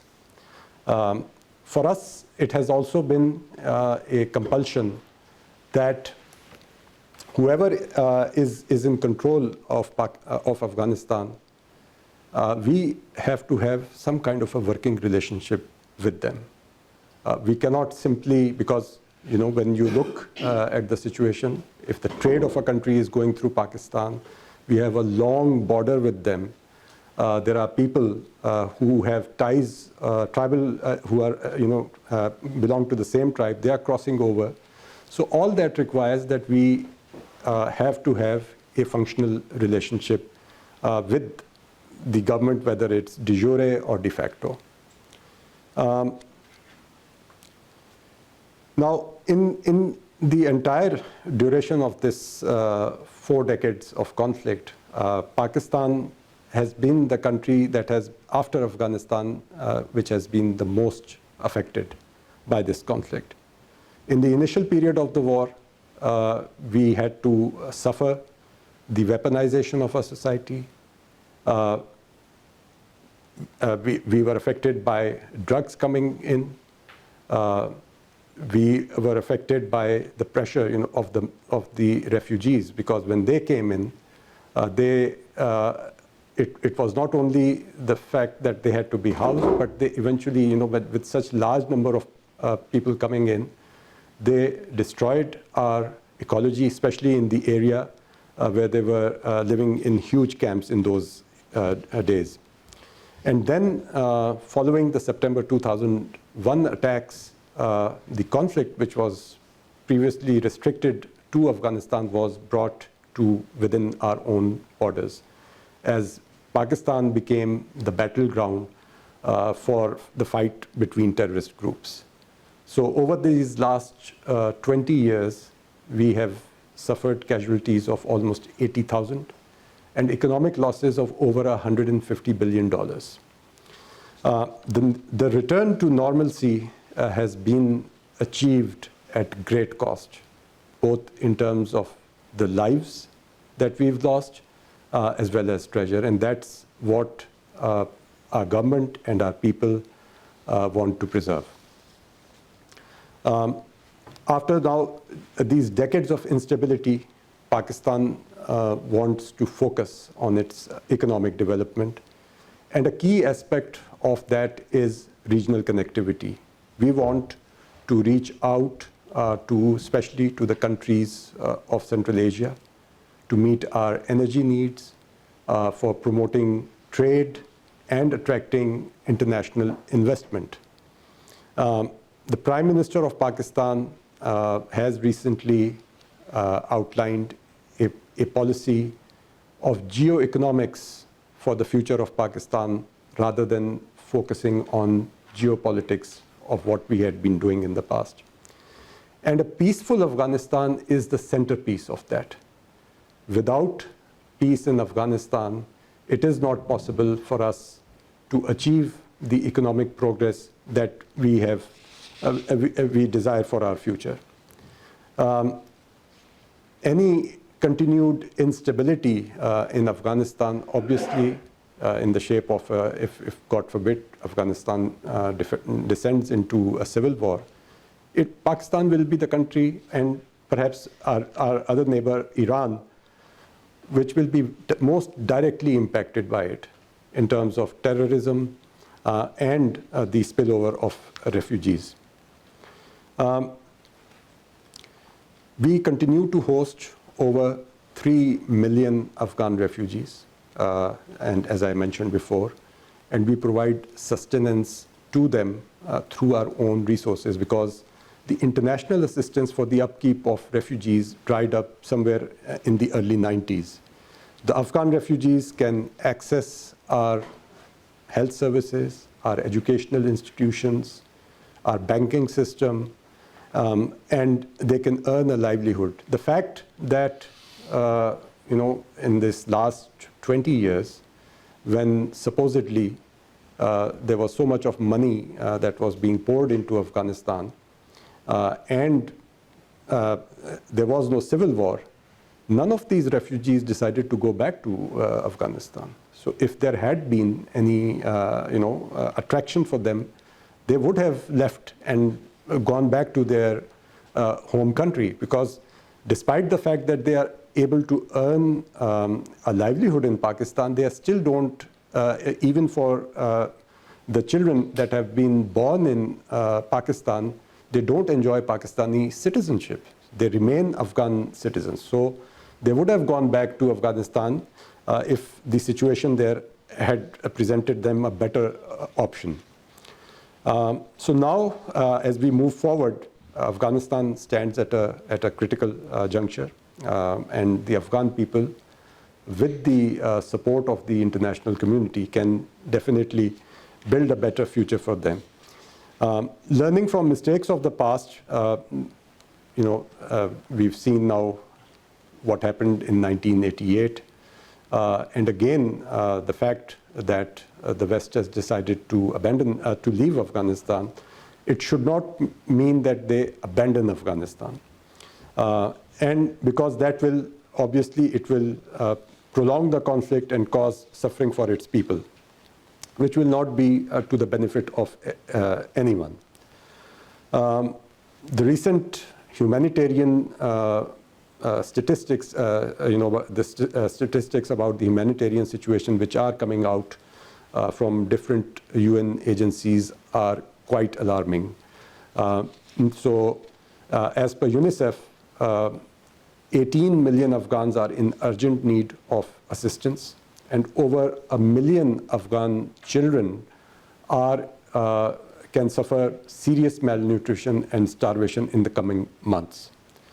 So it is important to prevent this situation from deteriorating any further, because that will create a huge humanitarian disaster that will affect not only the region, Afghanistan itself, but the region and other areas as well of the world. Pakistan believes that it is important that we should provide access to Afghanistan's financial resources in order to prevent a further deterioration of the economy of the country. It is also essential to prevent inflation, rising prices, growing poverty, and preventing a mass exodus of refugees from the country. On our part, Pakistan, we are playing a role in terms of assisting the humanitarian situation in Afghanistan. And together with UN agencies, we have developed an air bridge through which emergency supplies are being now airlifted to Afghanistan. That includes food and medical items. Pakistan itself has dispatched 3 plane loads of emergency equipment, especially medical supplies, to Pakistan, and we are continuing to do so, especially food aid, through the land corridor. This fact was recently acknowledged by the visiting US Deputy Secretary of State, Wendy Sherman. She was in Islamabad on Friday. She appreciated that and acknowledged that and encouraged Pakistan to continue doing that. We are also, in terms of the overall political environment, in consultations with all the neighbors of Afghanistan, including China, Uzbekistan, Tajikistan, Turkmenistan, and also Russia, in finding a long-term peaceful solution for the country.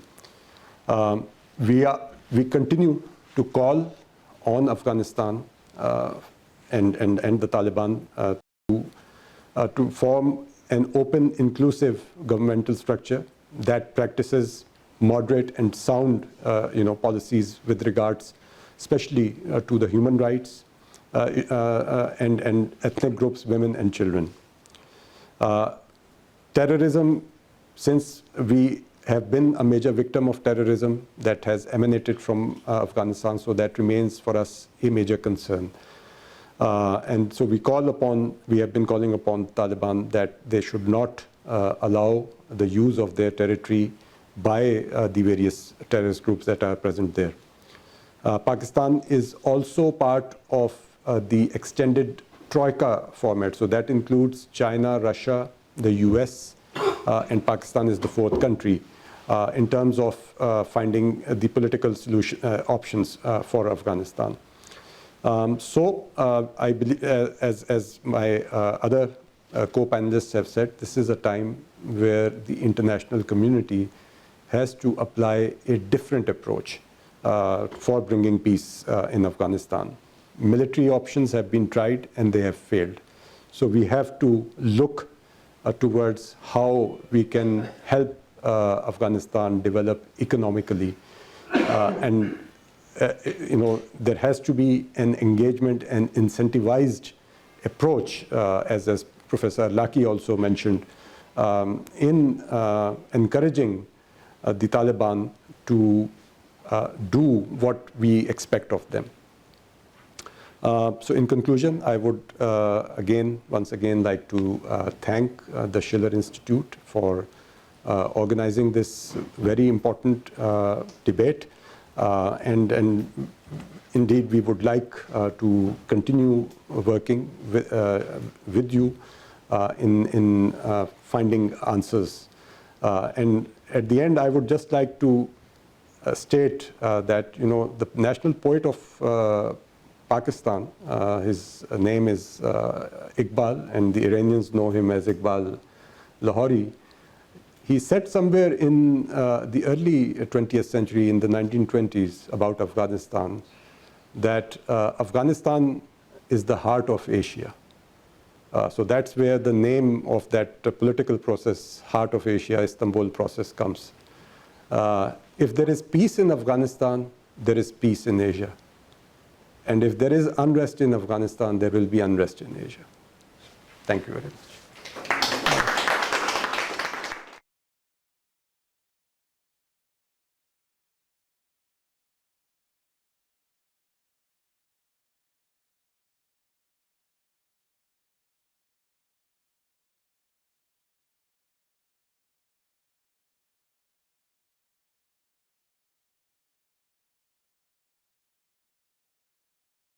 following is a statement by the representative of Iran's embassy in Denmark to the Schiller Institute seminar on Afghanistan.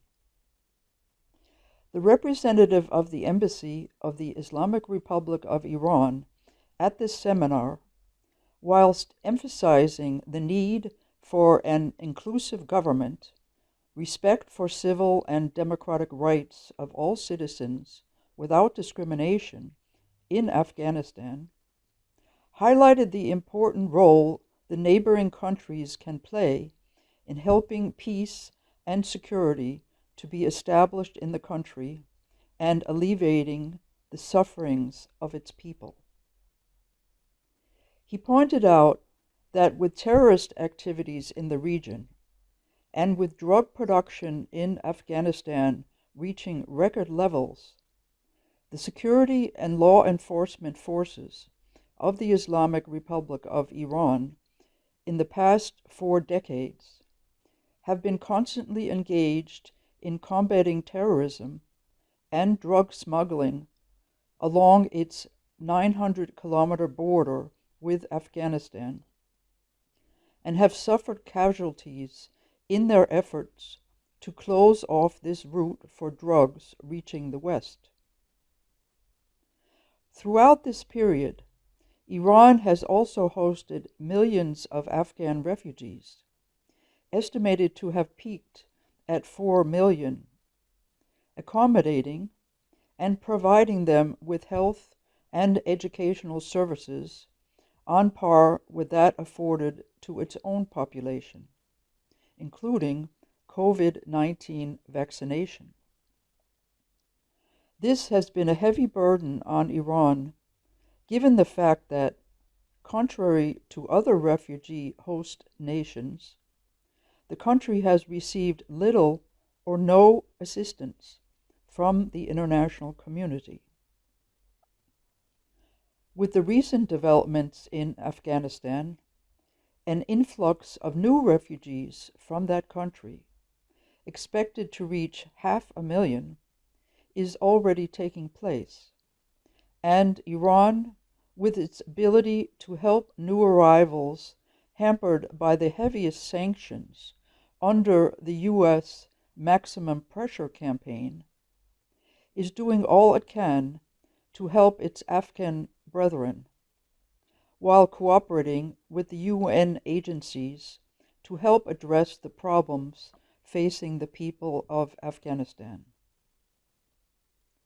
In one important move, the Supreme Leader, Ayatollah Ali Khamenei, with due regard to the importance of providing education for Afghan refugee children, called on the Iranian authorities to register, free of charge, Afghan children at Iranian schools alongside their Iranian brothers and sisters.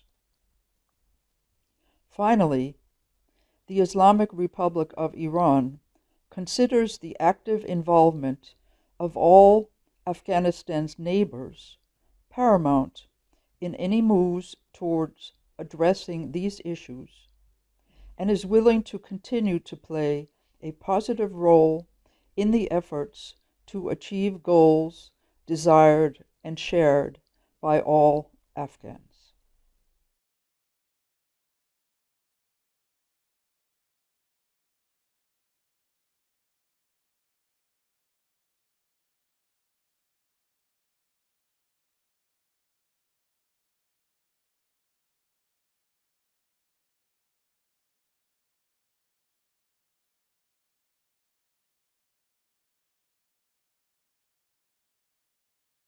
So the ability of a nation to fight terrorism is actually very much dependent on its ability to sustain its economy and build a strong military and security response.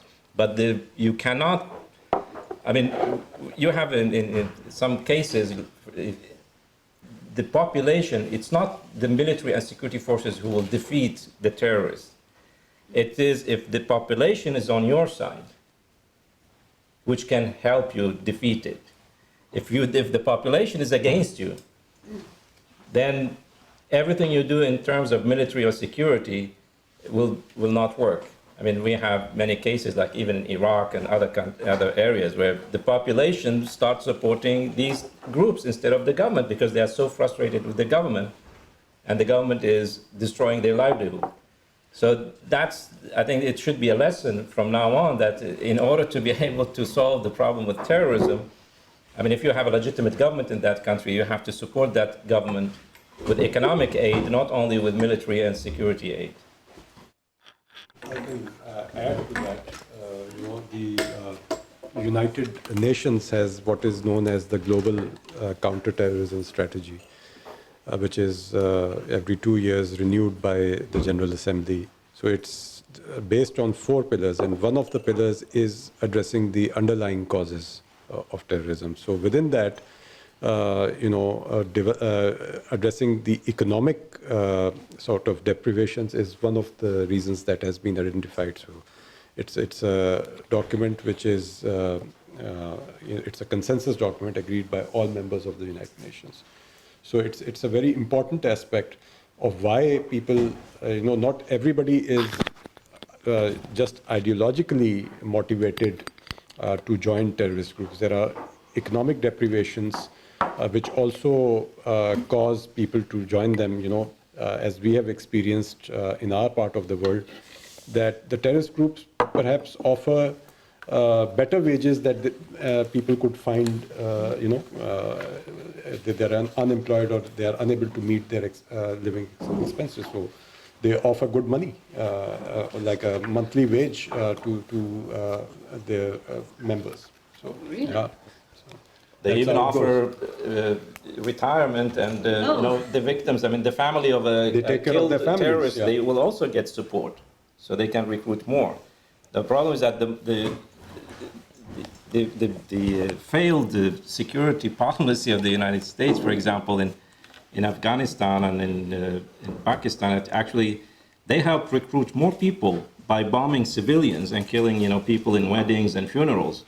So the angry people who see that, they would naturally join the militants rather than join the United States war against terrorism. Yeah, this is a crucial point. Crucial point. Probably the most important one. The international terrorism, since 5 years, is decreasing drastically. Is more than 50% decrease of international terrorist attack and dead. Huge. Pakistan has 80% decrease in terrorism attack. Iraq, huge decrease. And also other countries had huge decreases. So no one of the so-called official experts on terrorism predicted this. Everybody was talking about an escalation of terrorism.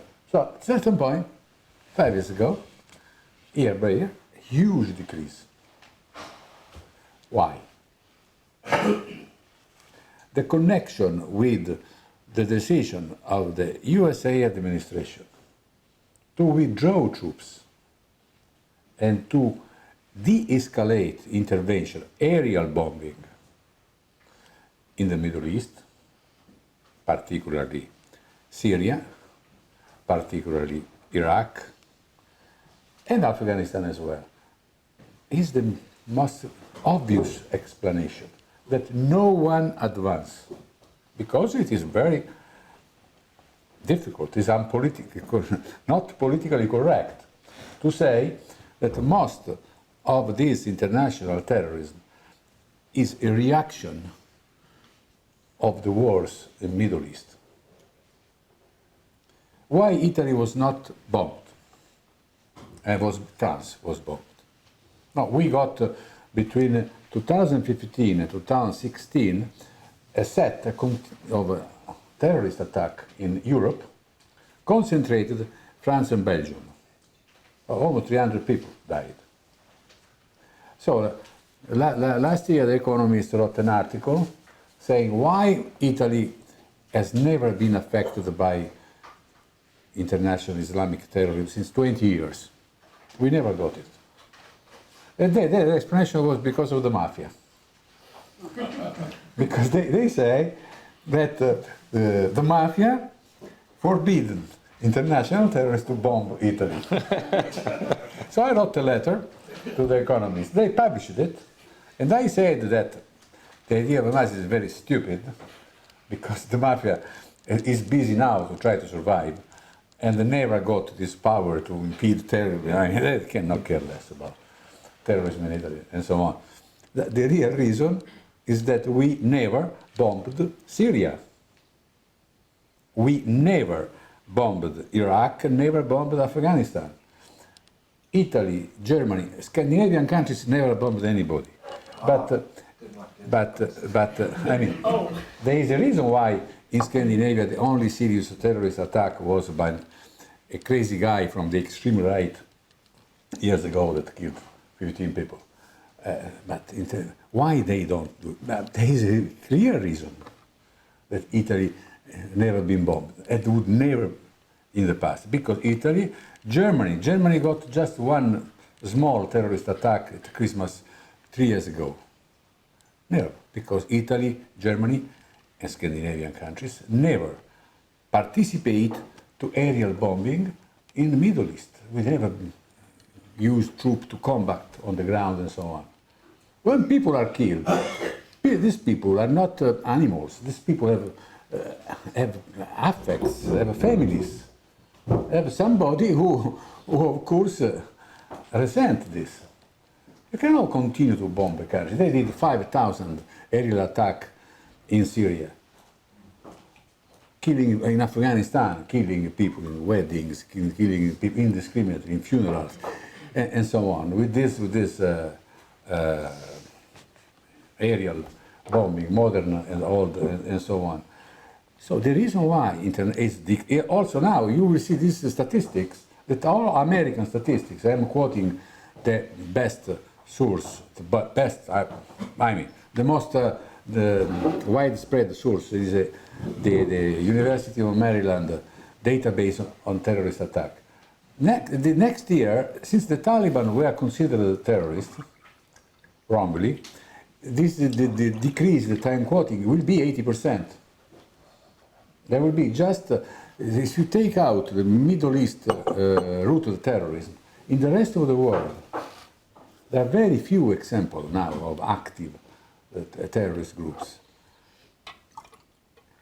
Africa, Mali terrorists. Mali terrorists was largely increased by the French intervention. Now they decided to withdraw all their troops because they realized that they were increasing terrorism instead of Somalia. The same was this reckless intervention of foreign troops, particularly the Americans, that created this reaction. This is a fact that is I'm saying, very obvious thing. 20 years ago, the Pentagon was not afraid of saying that.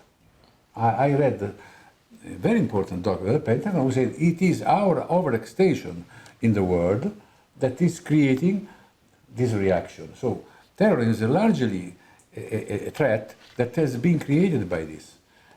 And the best way, sometimes they ask me, what is your recipe to fight terrorism? Because I played some role in fighting the mafia in my country. Well, what is your recipe to fight terrorism? Simply, don't bomb countries. Stop bombing. Stop bombing. And you will see how terrorism will decrease. I just want to say on that note, of course, that Denmark has been the subject of terrorist attacks for the very explicit reason that Denmark, since 2001, under Anders Fogh Rasmussen, has been under, he used to be, before he went to be head of NATO, he was Prime Minister of Denmark, Anders Fogh Rasmussen. Yes.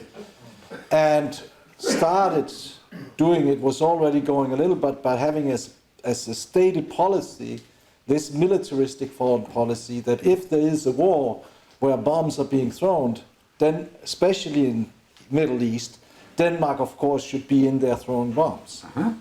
So we have been bombing in Libya, we have been bombing in Syria, we have been bombing away.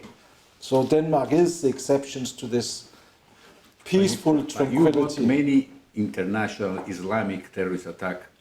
We've had, compared to... People dead or just... Denmark is a very homogene country, but there's been quite a few that also, there's been some successful and some that has been stopped for this reason. And therefore that should just be saying what you said, should be obvious when in Denmark there is this process of trying to discuss what should be the policy forward for Denmark, that the first thing I think everybody should agree on is this militaristic foreign policy, this idea of intervention with military means has to stop. Peacekeeping troops, like Denmark, like other Scandinavian countries used to do in Cyprus and many different places, that's very good. Peacekeeping operation. Peacekeeping troops, but that's a totally different matter. That is to prevent war. Nothing to do, yes. So anyway.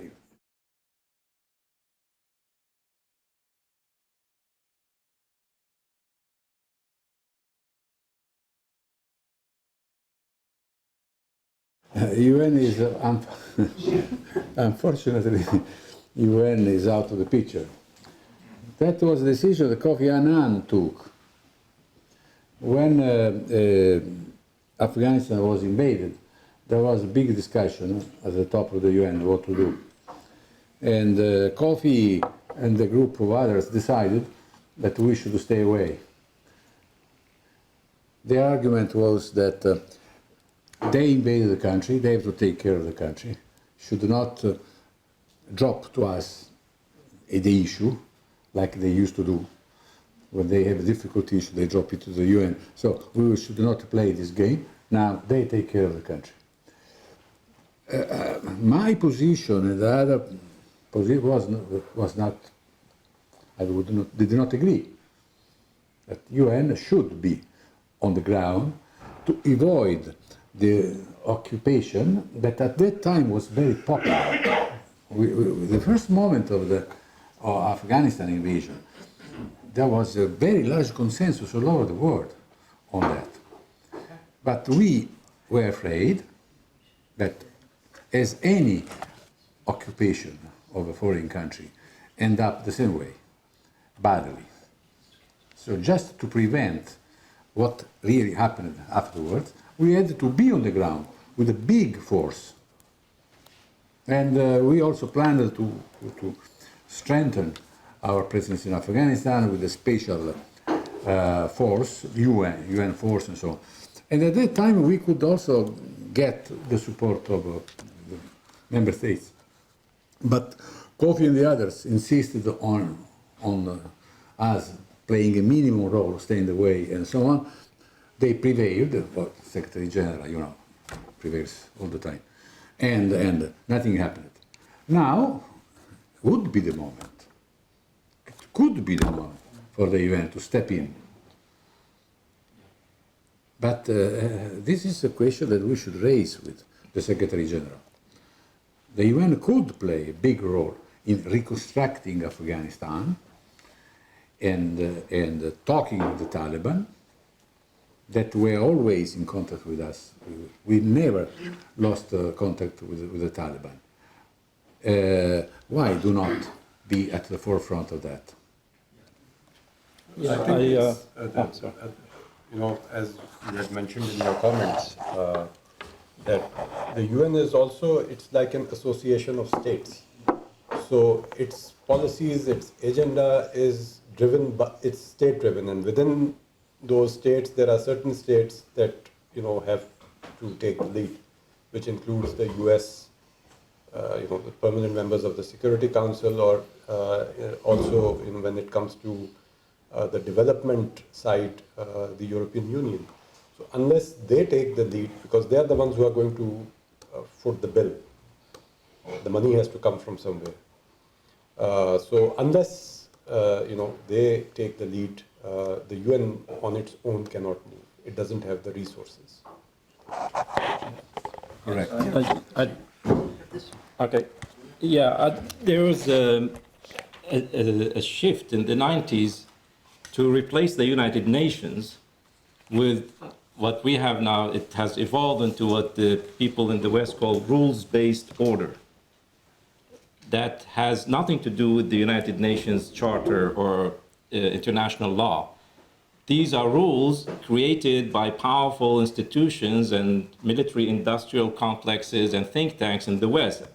Prime Minister Tony Blair in 1997 started that process in his speech in the Chicago University, where he said, the era of the Peace of Westphalia, which established the fact that nations are sovereign and independent, is over.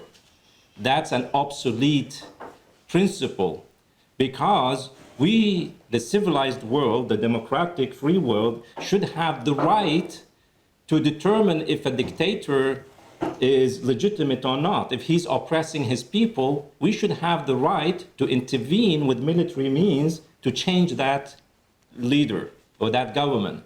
So then we had the whole series of the 9/11, post 9/11 wars, Afghanistan, and then the worst case was Iraq, because the United Nations was against it.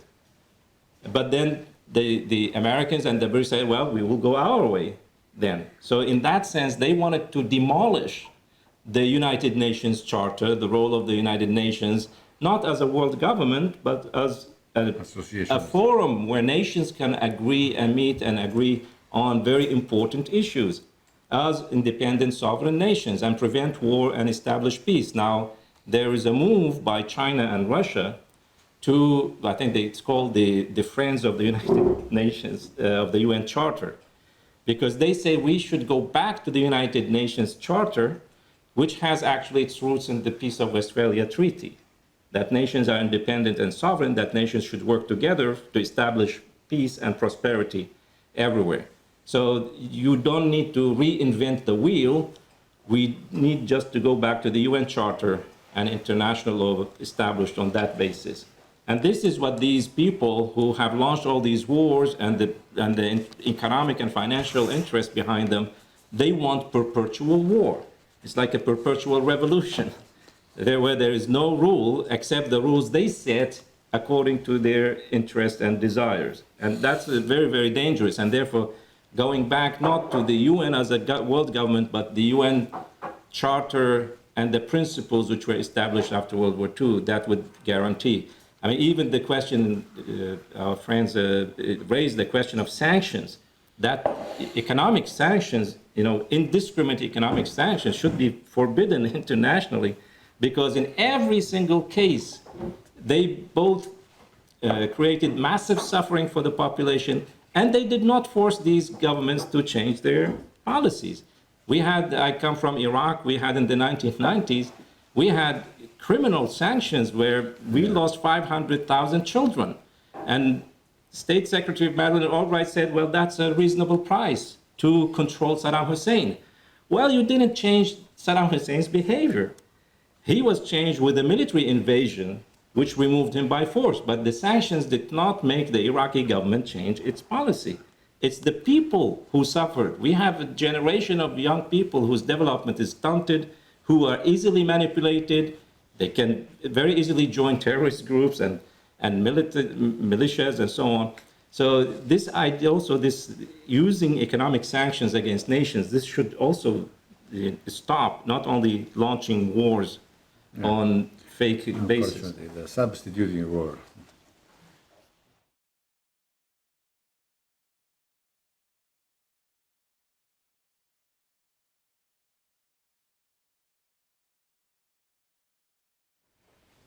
I think, as far as China and Pakistan are concerned, once there is peace in Afghanistan and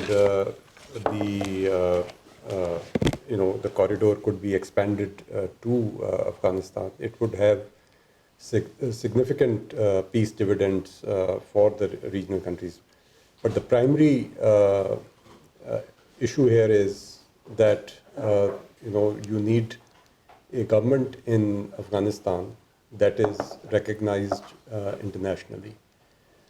And unless that happens, you cannot expect international investment to start pouring into the country. As I mentioned in my comments, for us and China, because China is the country that has launched this Belt and Road Initiative. So they see the future of their economic progress in regional integration.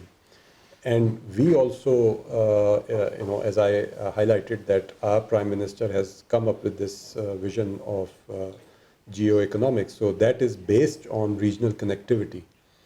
And within that, Afghanistan is in the middle of everything. As Hussein mentioned, this gas pipeline that was planned from Turkmenistan and ending up in India cannot be built if there is no peace in Afghanistan. So similarly, the prospects are there, but we need to have a set of conditions on the ground that allow that to happen. And Pakistan we see it as part of our future growth that we integrate regionally through Afghanistan with countries in the Central Asia. We can deploy the Taliban to protect the infrastructure construction companies. In Iraq, for example, because everything in Iraq was destroyed, but only oil production was protected. Now, they brought international security firms, Blackwater, Sandlines, which is the British, the Aegis, and those companies' major job was to protect the production and transport of oil from Iraq. And they succeeded. So that kind of infrastructure was allowed to succeed, protected by mercenary troops, by very well-paid mercenaries. But you can deploy the Taliban fighters, who are very good fighters, to protect the infrastructure projects which are proposed to be built. And also because they know the local community. Because terrorist groups don't come from a very far area to attack a certain. They need to have what you call incubator. I mean, I know I lived in northern Iraq in Kurdish area, and when I was like 10 years, there was the Kurdish Iraqi, there was like civil war. And the Kurdish fighters will descend in the evening into the city and attack the posts of the security and police people, and then they would disappear. Now, the road to the mountains is very far. But what they used to do is that they had collaborators in the city who will hide them. They disappeared. Yeah, so unless you have the population on your side, you cannot fight terrorism and separatist groups. And therefore, I think in the case of Afghanistan, it's a good idea, very good idea. You should deploy the Taliban, pay them a good wage to protect vital economic interest of the nation in their local areas, not to move them away, because they need to be near their families, and to protect that kind of economic projects would be in the interest of their own families, and therefore they would be more serious protecting it, and in addition they can get a wage. And then the rest of the youth you can deploy like President Franklin Roosevelt did after the Great Depression. They had these special it's called the CCC, special camps for unemployed people. They get professional training. Even if they don't have any skills, they are sent to work on what they did in the United States in environmental conservation, because most of the trees were cut and land was degraded. Planting trees, doing things, and those people will learn a skill while they get paid a wage, a limited wage.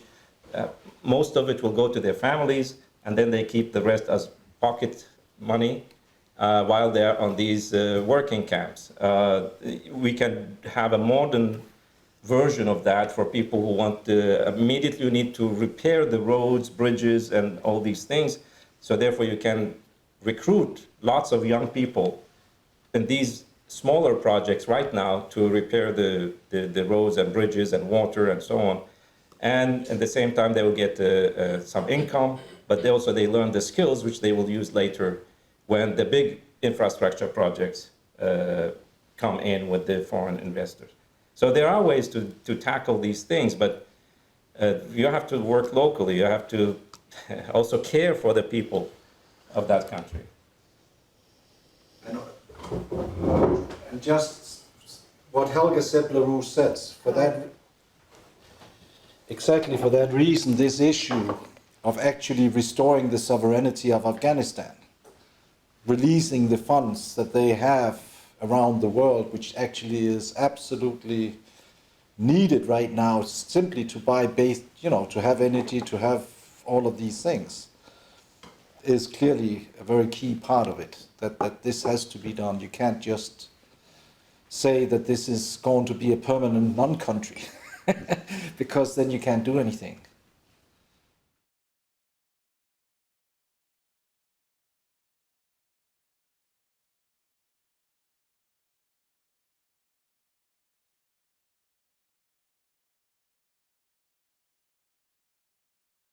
You have the UN program for drug control, who has 40 years experience in alternative development and drug eradication. We accumulated this experience in all parts of the world, so we know what works and what does not work. But in the case of Afghanistan, a comprehensive program today cannot be done like 30 years ago. A full involvement of the government is absolutely indispensable. My proposal is to create a special agency, national agency, Afghanistan National Agency, that use experts coming from the UN, coming from the donor countries, in order that ownership of the program, eradication program and alternative development belong to the government. We cannot work like 20 or 30 years ago, in which we did everything. We just told the government of Afghanistan what to do, not only the government of Afghanistan, other governments. We, in many cases, abused our credibility. We still have huge credibility outside the West. But we used sometimes to abuse it. In this case, I see no counterindication in creating a special, not diluting the issue of narcotics into a general program of agricultural development, having always a particular pocket in order to do not lose the target, which is basically a Western target. People believe that Afghanistan, when you land in Afghanistan, you see poppies here, poppies there, with this brilliant color everywhere and so on. The poppy cultivation in Afghanistan is very difficult to see in a map. I had always problem for that. It's so small, it's 0.5% of arable land. It is so small, you cannot see in a map. It's not like people believe that all countries plenty of poppies and so on. It's not that way. It is cultivated in particular areas, not, very frequent, not easily accessible, and more remote areas. And even in the areas like Helmand province, where you have almost 50% of the production, it's not easy to see poppy cultivation. They're very small vis-à-vis the rest of the agriculture. So the main interest on narcotics is our interest, because the drugs comes from there. So if you want to close the tap of drugs, natural drugs, in Europe, you have to be there and do what is necessary to do. With the goal of elimination, because there are also other proposals, sometimes quite bizarre, like there was a proposal years ago to use, to permit opium cultivation and use all opium cultivation of Afghanistan for legal medical purposes, which sounds fine. The problem is that all the legal demand for opium is always satisfied by 3 countries that are authorized by the UN, heavily controlled by the UN, and are enough to supply all the codeine that is necessary for the medical industry all over the world. There is no shortage. You have already Australia, India, and Turkey, who produce, under UN authorization, what all legal opium derivate that is necessary. Every year, countries send a questionnaire to the International Narcotic Control Board, who is a special narcotic board of the UN, quoting his demand for his hospitals, for his treatment of terminal patients, and so on. This body elaborates all this demand and assigns to this country a certain quantity of legal, is codeine, the main derivative for, and that is it. If there is an increase, they immediately authorize Tasmania area in Australia, where most of it is produced, Turkey and the other country, to increase production, which is done in a way that works perfectly. There's no diversion to the legal market. Today now opium also, technology improved a lot, is extracted directly from the plant, and so on. So the system works. Why transform drug cultivation in Afghanistan in a supply of unnecessary drugs to bodies that do not require them? First. Second, how do you control that? How do you control that? A production of a couple of 100,000 hectares scattered, as I told you, scattered in little pieces, controlling it will cost 10 times the production of opium poppy. So this is an idea that floated for a while because some prominent intellectuals advanced a couple of years ago, then it died. Other wrong ideas to buy the product from the peasants. The Americans tried to do it in Southeast Asia 30 years ago. This is simply to encourage cultivation. I mean, if you pay a peasant to cultivate, the following year there will be 2 peasants to cultivate. Because of, they start from the evaluation that is very cheap to buy opium cultivation at the source. The original idea is not wrong. It's so cheap that instead of paying billions of dollars against the organized crime, against paying and treating the addicts in the countries of destination, is of course $200 million at the source, and you finish it. It's not so. It never worked. Never worked and never was seriously applied because it is not possible to apply. I mean, today for me it is possible with a very modest investment, but avoiding mistakes of the past. We learned a lot, but because sometimes we supported wrong ideas, like also to fund the peasants, not controlling the diversion to legal crops. There have been many errors. And now we develop this idea of the integral development.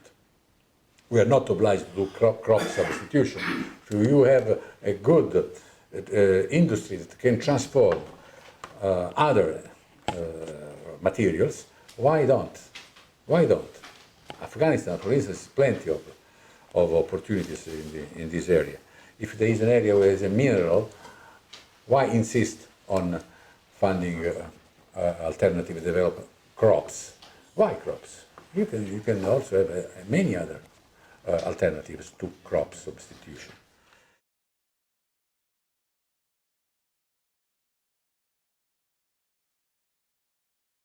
Talk with the Taliban, treating them as winners, as they are. They are winners. When you read, yes, if they have to come here and then no, it's not that way. You cannot treat them as losers.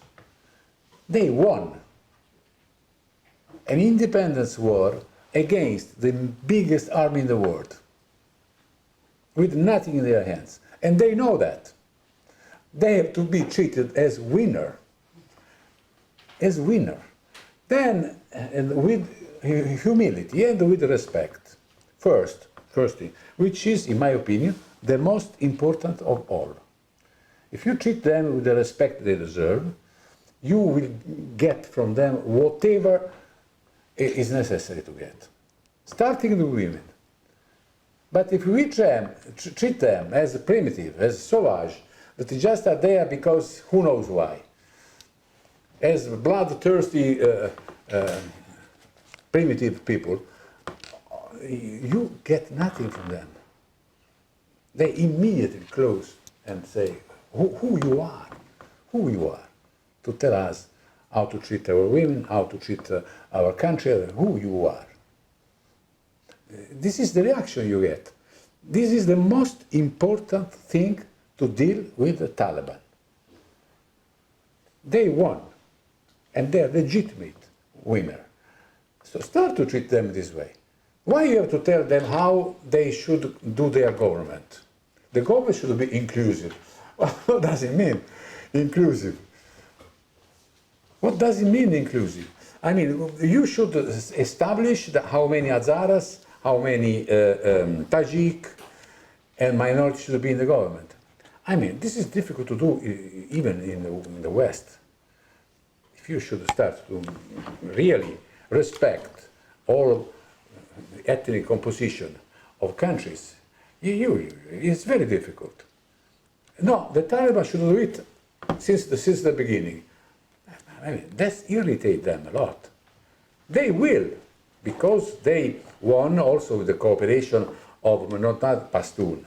There are also many Hazaras and others who are in the coalition. There are Taliban, Hazaras, and Azeris, and so on. But it's up to them. It's an internal issue that you cannot establish from outside. How much inclusive should be a new government? I mean, when we won the Second World War, we had big problems in establishing governments all over Europe. And the Taliban showed a degree of responsibility that is absolutely admirable. They did not do vengeance killings all over Afghanistan, which I expected to see. After the Second World War, Nazi collaborators, fascist collaborators in Europe got killed 10, 15 years after the war. In Italy, we had an extension of vengeance killings related to the war that ended up in the 50s. I mean, hundreds of killings. Things are also very complicated in the war. There are innocent people also killed, and so on.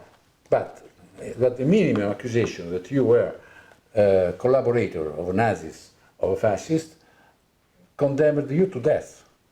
And we still have cases. After 70 years, we still about it. So a civil war with that ferocity has consequences that can last very long. They did an amnesty. They did not did vengeance against anybody. They did not punish state employees who were working with the former government. There was no blood around. And they did the amnesty for all of them. So, I mean, these are things that show a degree of responsibility. Then I told you, they are not normal people. I mean, they're radicals, extremists with a very strange mentality that you have to understand and respect. Then, but they're also flexible. They're not stupid at all. They're flexible. If you put on the table the right thing with the right attitude, this is the first thing, right attitude. You can get from them whatever you think it is necessary. Starting with the issue of women. They were always very flexible. Then newspaper, you see that girl or that school in that part of Afghanistan is close to women and so on. This is not fair. They always had the problem to control also their movement and also their country. When I was there, We had almost every day problem with Taliban extremists, crazy, that were destroying TV set and so on. But this was not absolutely a widespread phenomenon. There were phenomena of intolerance, of women oppression and so on, but you cannot really generalize and from one or two cases make a big fuss. You have to measure the situation on the ground with a different attitude, and you will get the results. Their main interest is to survive and to govern the country that has no state structure. They have no money. They have no tax collecting. They don't know how to collect taxes. They don't know. It's their main problem. The humanitarian emergency, and so on. So, in my opinion, if you go with them, with talking to them as human beings, and also winner of a long war, and respect them, I mean, you can get from them what is necessary. Why? They should be crazy to do not accept a serious proposal. But no one does it. No one, EU started in a good way, Borrell and the others saying that we were to talk to them and so on. Then they stopped. You have to talk to them, but with the proposal in mind, with the right attitude, treating them as they deserve, and you will get what you want from them. They are not against. I mean, they were Philo-Americans until they are the heirs of Mujahideen. They are not communists. They are nothing. They are just nationalist, religious people, in a Muslim way. I mean, with a degree of also internal tolerance and contradiction, like us Catholics and so on, that is remarkable. It's remarkable, and go and do this. But I mean, public opinion in my country was paralyzed for 3 months, talking or not talking with the Taliban, which is the most stupid thing. We must talk with them. So Sorry. I think Sorry. the idea of doing politics through military means has clearly failed. So that means that diplomacy has to take over, and the key idea of diplomacy has always been to put yourself in the place of the other. See things from the way they see it. Try to see what And if they you do that and you simply talk together, history has shown there's hardly anything that cannot be solved. But it also means that exactly doing this is not something that's in a certain sense decided on the ground in Afghanistan. This is especially the question of shifting this paradigm, this way of thinking in the Western world.